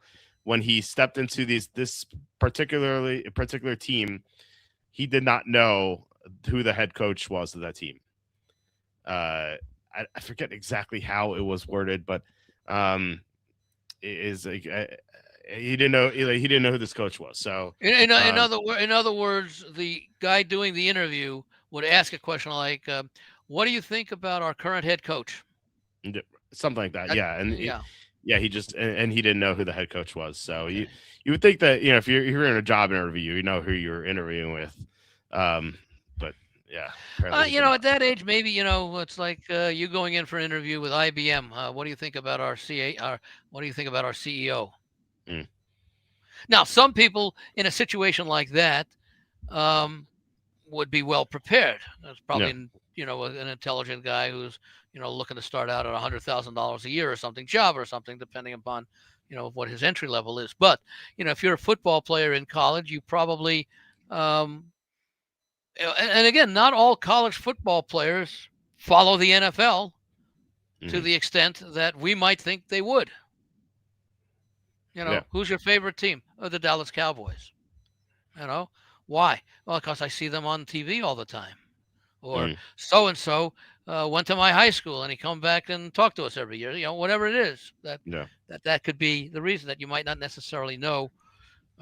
We who do this for a living and who follow it for a living are probably in that 10 to 20% of the people who know a significant amount about the NFL and the various teams and the personnel and the hmm the point spread implications, things like that. But if you're in college, you're looking to graduate, you can look on to your next whatever job career you're going through, because a lot of the people on the football team are not going to be drafted.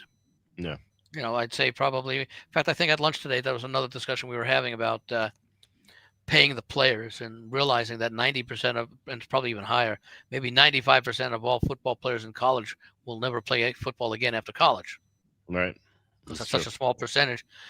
So they and they and again, my argument for the players getting paid, they sacrifice an awful lot hmm in terms of their free time, their bodies as far as going through the training and everything, and the opportunities to be able to go out on a date or something, because they don't have any income or something, because people say, well, they're getting an education. Yeah, but a lot of the football players who aren't going to go play football in the NFL are there to play football. Right. We all think we're pretty good at what we do, and the college is a gateway to a professional career. Yeah.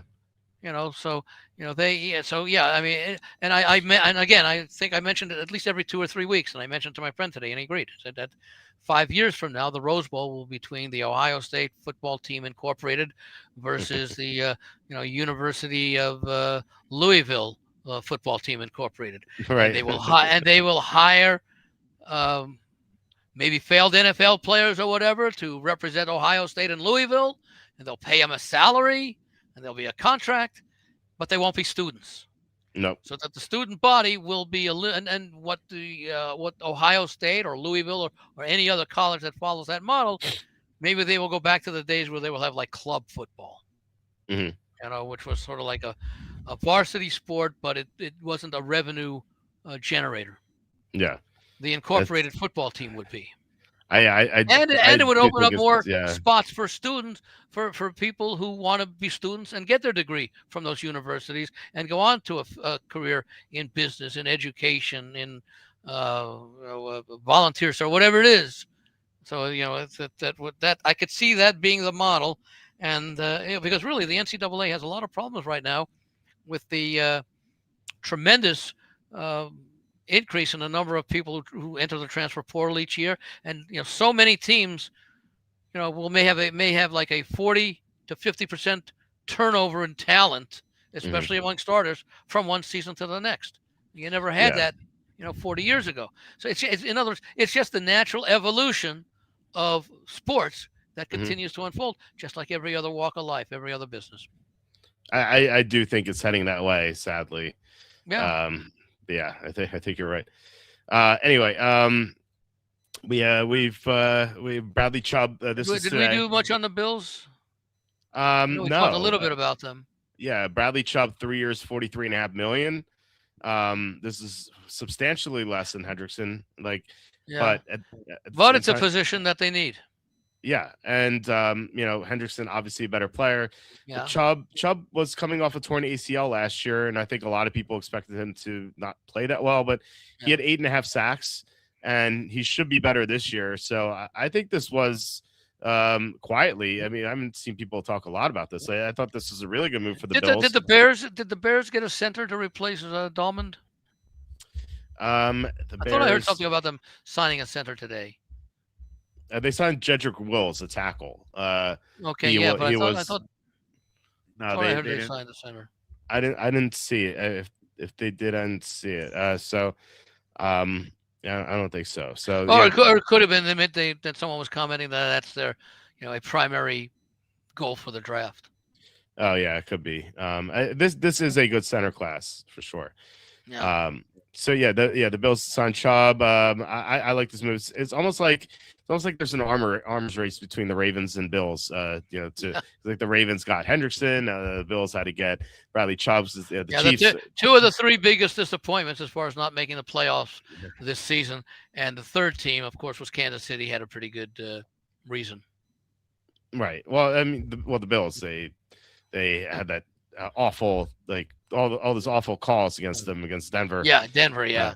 Yeah, that was just terrible. So would have liked to have seen Seattle Buffalo Super Bowl. I think that would have been way more interesting. I would have So preferred to see a Rams Buffalo Super Bowl. oh I yeah, thought that would have been very entertaining. that would have been great. Even the I 49ers in Buffalo. Yeah. Well, we know Seattle Rams was really the Super Bowl. Those are the two best teams. Yeah. And they So played like it. yeah, no, it was great. If the Rams didn't muff the punt, Yeah. we knows? may have, yeah, who knows? Yeah. And then again, we did have that stupid call on even forget who the player was at this point. The guy against was it Witherspoon against Nukua, whoever made that personal foul penalty. I forget who Was it that was. Woolen Maybe it was Woolen. I forgot. when he punched him on the sideline or something late in that? Yeah, in the third quarter, I think Yeah, against third or Nukua. fourth quarter. Yeah, Yeah, I forget who it was. I think I it don't was know. Woolen. Yeah, maybe it Who was did he sign with today? Eagles. Eagles. Okay, yeah, I think that Yeah, was the player we're thinking of. yeah, I think maybe. that's the play I'm thinking. That's the play I'm thinking of. Yeah, right. And then they went right after him on the next play. Yes. Yeah. Yeah. Yeah. Yeah. A couple other trades that happened. I mentioned the Niners got Osa Odigizua from the Cowboys for a third-round pick. He's undersized, so he's not good against run, but he's a really good pass rusher in the interior. So I thought that the Niners really need to add to their pass Now, rush. does that indicate anything about Dallas's intentions to replace the position Well, they have or they have to Kenny.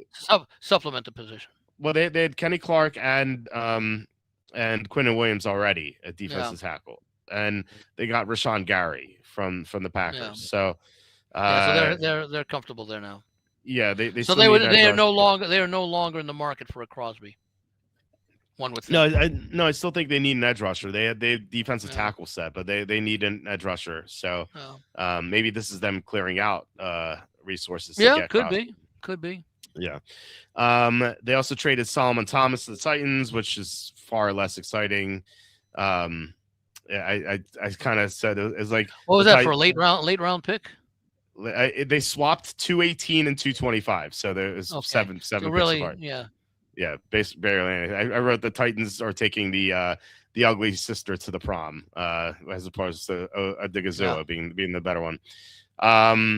Jessica, we talk about Geno Smith, Michael Pittman. Steelers got Pittman for a late round pick swap. I thought this was a great move by the Steelers. Yeah, I Getting was going to a say that's probably good, especially with his experience. yeah they really needed a number 2 receiver. They had nothing outside of Metcalf. So now they have a How old really is good. Metcalf? He's working, I think, in 2020 or 2019, maybe a little before, or maybe it's So 2018. he's probably on the good side of 30. He's 28. Metcalf's 28. Okay. Yeah, yeah. So he's got three or so more years. And so yeah, I like Pittman as a possession 2 there. I thought the Colts should have gotten more for Pittman. I don't quite know why they didn't get much for him. Rashawn Gary, Cowboys got him for a late round pick. Yeah. But he's coming off a down year, so maybe he'll rebound. And we talked about Fitzpatrick, Taron Johnson. The Raiders got a slot corner from the Bills. That's filling one of several needs in that secondary. Well, the Bills, it's another situation where a team, it's been the Jets, but the Raiders got a player the Bills are going to cut. It was announced that the Bills cut Taron Johnson, and then like a day later, it was announced that they got him for a late round pick swap. So they called the Bills to make sure they can get him. He was a good player in the slot for a while, but he's now 30. He's not what he used to be. Maybe they could squeeze a good year out of him. I don't know. Well, that's the thing with the Raiders. They're building. That's where that one may not make much sense. Yeah.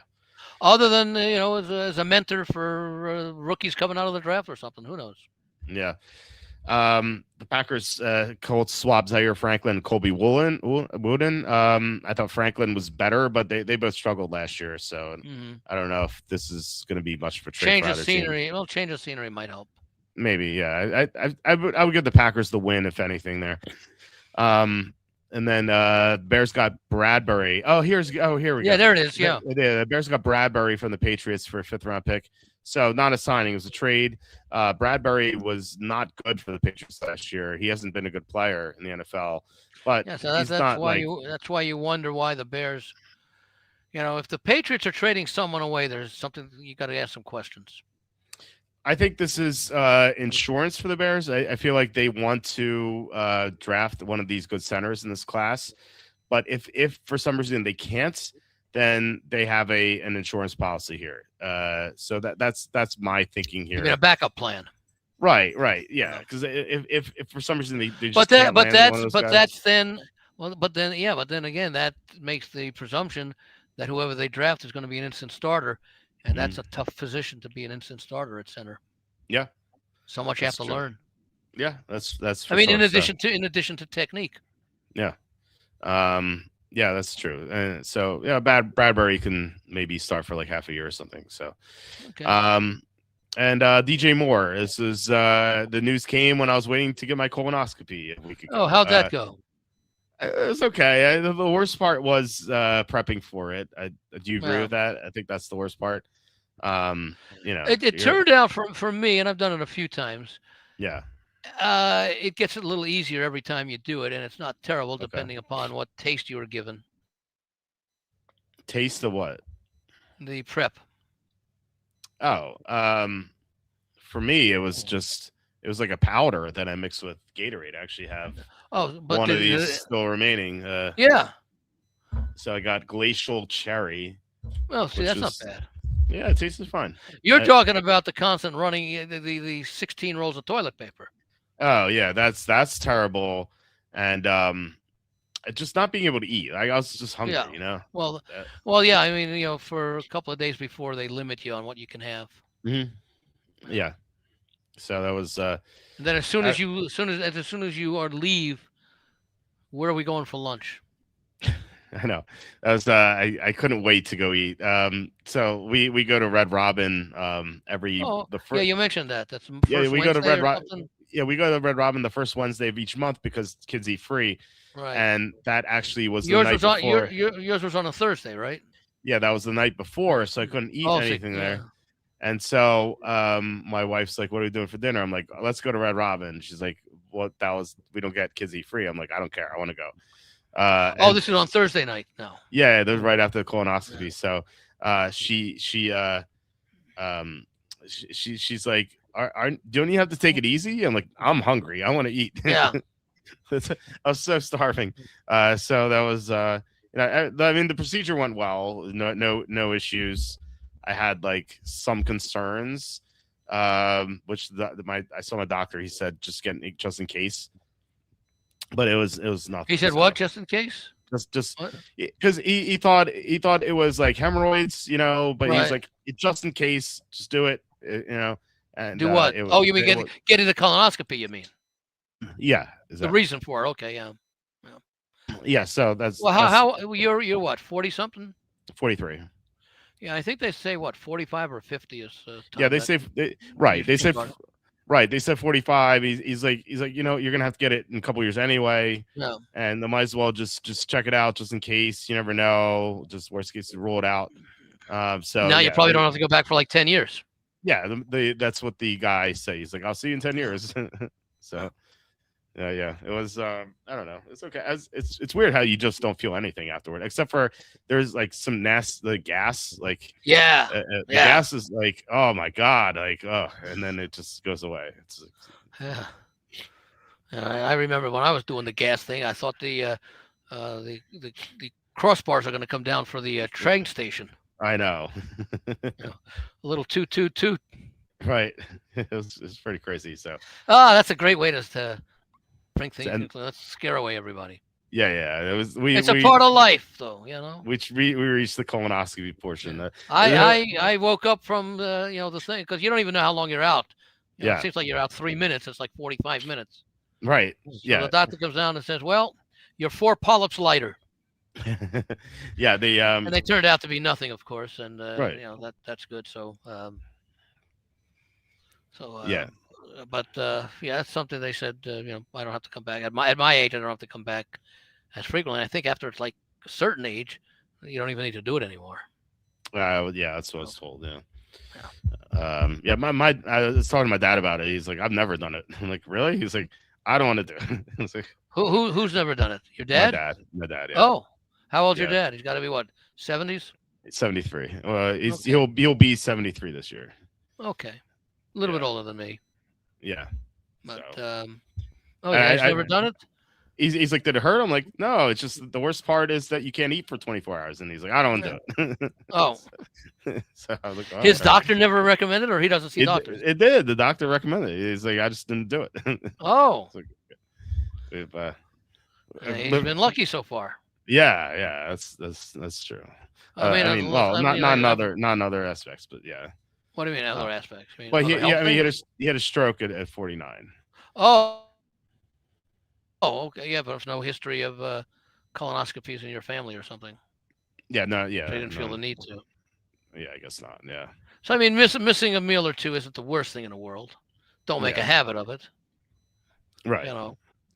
But I'm trying to remember where I went. Normally, years ago, I would have gone right for ice cream. Hmm. So I probably went for like a double Whopper. I think that's probably what I did. Well, Because we had dinner that night, so yeah, I'm not, you're not allowed to drive home from the hospital or from right. the wherever you have the procedure. So you had to have a friend or family member pick you up. And we slept on our Yeah, way home. Yeah. and I thought like I was like I could just get an Uber, right? They're like, no. I'm like, what? Just I don't know. It's weird. Yeah. I actually had a friend, but I actually had an Uber take me there. Oh, okay, Yeah.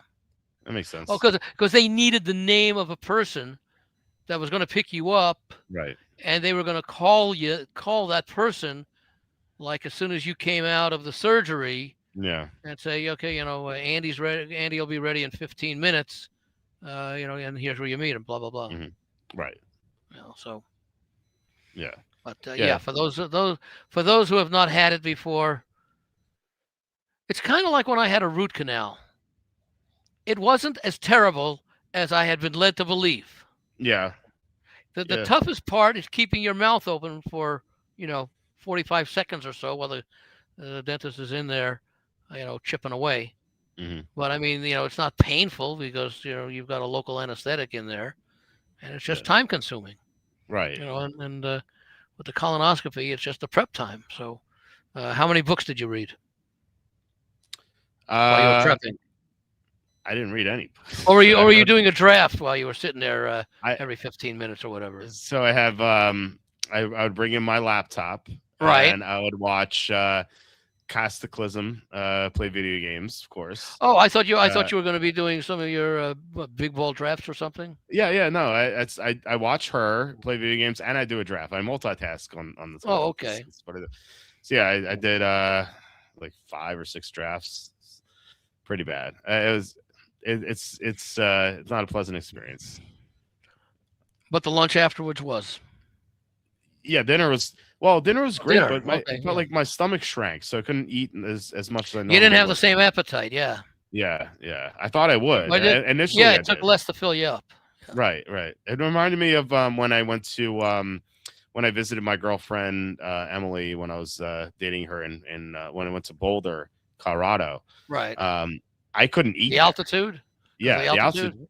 I couldn't eat, Andy. Wow. I'm usually one who eats a lot. Like I'll eat well, when I swam, I used to eat like a whole pizza, but like now I could eat if I like Red Robin, I'll eat the cheeseburger salad, I'll get fries, and I'll get more fries. Hmm. I went with her to Red Robin to meet some of her friends, and I ate half a cheeseburger and I was done. I couldn't do it.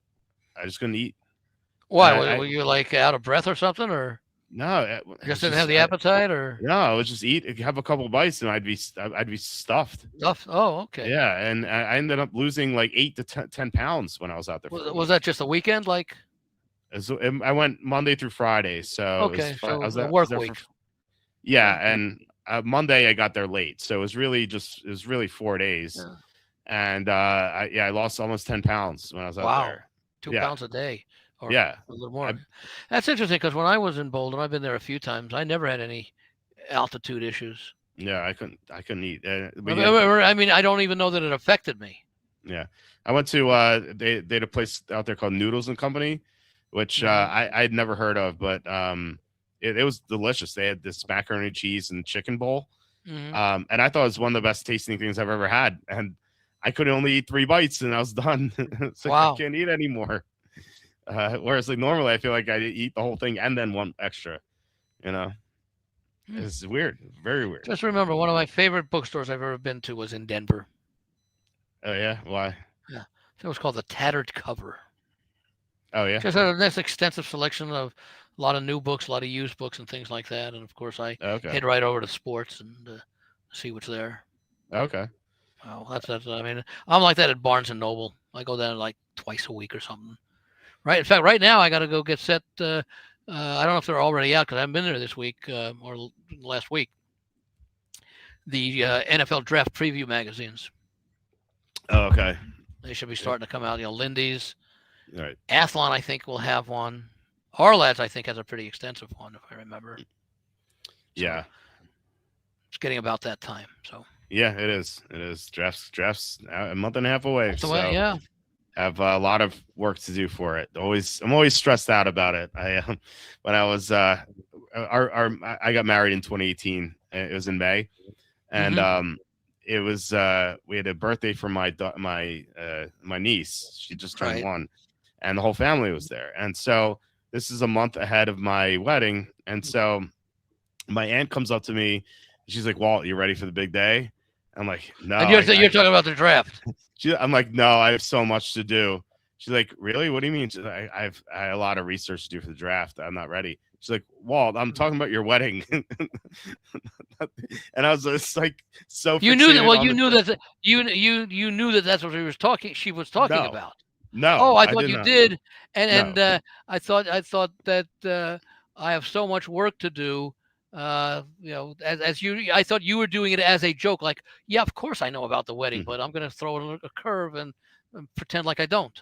No, And apparently that's she how thought you didn't, but that's how apparently you really fixated. didn't. No, I Yeah. didn't. That's how fixated I was in the draft always. Like, it's like No, it's like no, a wait, mental wait. block Okay, that. Yeah. in other words, but why would you think she was asking about the draft, the big Well, day? I mean, she knows what I do professionally, and the draft was coming up in 2 weeks. Now this I was thought, this was who? This was your aunt, yeah, and this was you getting married. yes. Okay. But she didn't say the wedding's coming up. How are you ready for the day? She just came up to me and said, "Are you getting ready for the big day?" I'm stressed. I'm Yeah, stressing out but about I'm the saying, draft. why would your aunt be asking about referring big day to anything other than the wedding that she knows is coming up for the family? The draft was pretty big. I don't know. the Not to her. well, her. I always. She's asking about the big day for her. That she would think she would normally think that the wedding would be a big day for you, Yeah, but more importantly, a big day for her because it's a member of her family getting married. So she would be yeah, thinking that everyone is thinking about the wedding because it's the big day. So I yeah. could But understand why she would be thinking about it and how. In other words, if your aunt were coming to you and say thinking about the big day, you would be first. I would think the first thing is, why is my aunt asking about the draft? She must be asking about some other big day because she's got nothing to do with the well, draft. She thinks the draft is that her sons didn't have to go to for Vietnam or something. right. That draft. Well, no. She does about the draft because I could never make her daughter's birthday because Oh, her birthday's April 28th, and she right always around the has. draft. Yeah. Yeah, I could never make it. I have only made it. Actually, I've made Oh. it twice in like the past 13 years because it would depend on how it falls. But I So usually can't make then it. at the very least you should have thought about the big day being her daughter's birthday. Well, it's not my big day. I don't know. No, to her it was She a asked big me. day. Well, she asked me how are you excited for the big day? Not like are you excited for Oh. Natalia's big day? I don't No, but I know. mean to her that's her definition of big day, not your big day, her big day that she I would be thought she was referring asking to. me. I don't know. Oh, okay. My big day is the draft every year. I Oh, don't know. yeah, It was a maybe mental block she, I had to get past. It really yeah, no, was. but maybe she thought that your big day was going to be the wedding, and apparently it's not compared to the draft. Like I said, it was a mental block I had to get I hope past. your wife isn't listening to this. She's not listening. That She's she's okay. Oh, Walt, I always thought the big day was our wedding day. For you, it was the draft a week later or whatever it was. She knows it was the draft. She knows. She, Even then, she knows it was the draft. Yeah. She well, hates now was the football. draft before? Was the draft before or after your wedding? It was a month before. Oh, okay. That's why I said it was a month. It was a mental block I had to get past because like I was like once I get past the draft, I can fully concentrate on the wedding. But like Oh just no, no, had to no. get past. Okay. So the draft was a month before the wedding.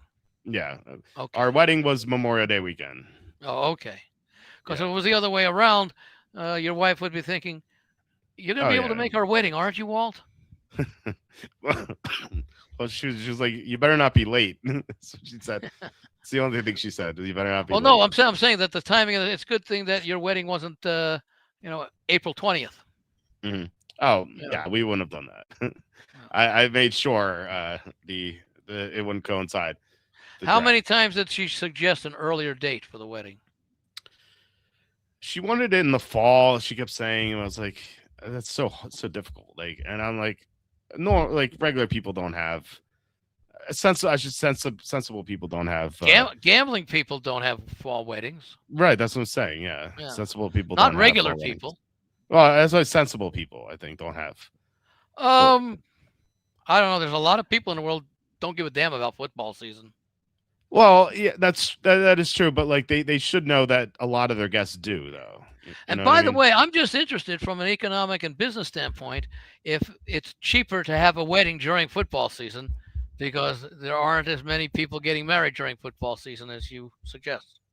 I don't know. I mean, they a lot of I think they like the idea of like the fall colors and stuff, and it's still warm enough to have it outside if it's like September, October. Oh yeah, but Uh, those are the non-football people. Yeah. Well, no, my one of my closest friends had a football wedding, not only during Sunday, but a Sunday night when the Eagles were playing Oh, against the Giants, and a lot of people were pissed at him. Um, and I thought it was a cost-cutting measure because most of the people wouldn't show up to go to watch the Eagles and Giants. I I'm don't sorry, know. Walt, we can't attend. Or Yeah. So I'm sorry, whoever the people were, we can't attend. Yeah. yeah, yeah. So yeah, and my sister also had a football Will wedding there on be a it was TV football set day wedding. there? Right. Yeah. No, no, yeah. Like I said, my sister had a wedding on a football Sunday as well.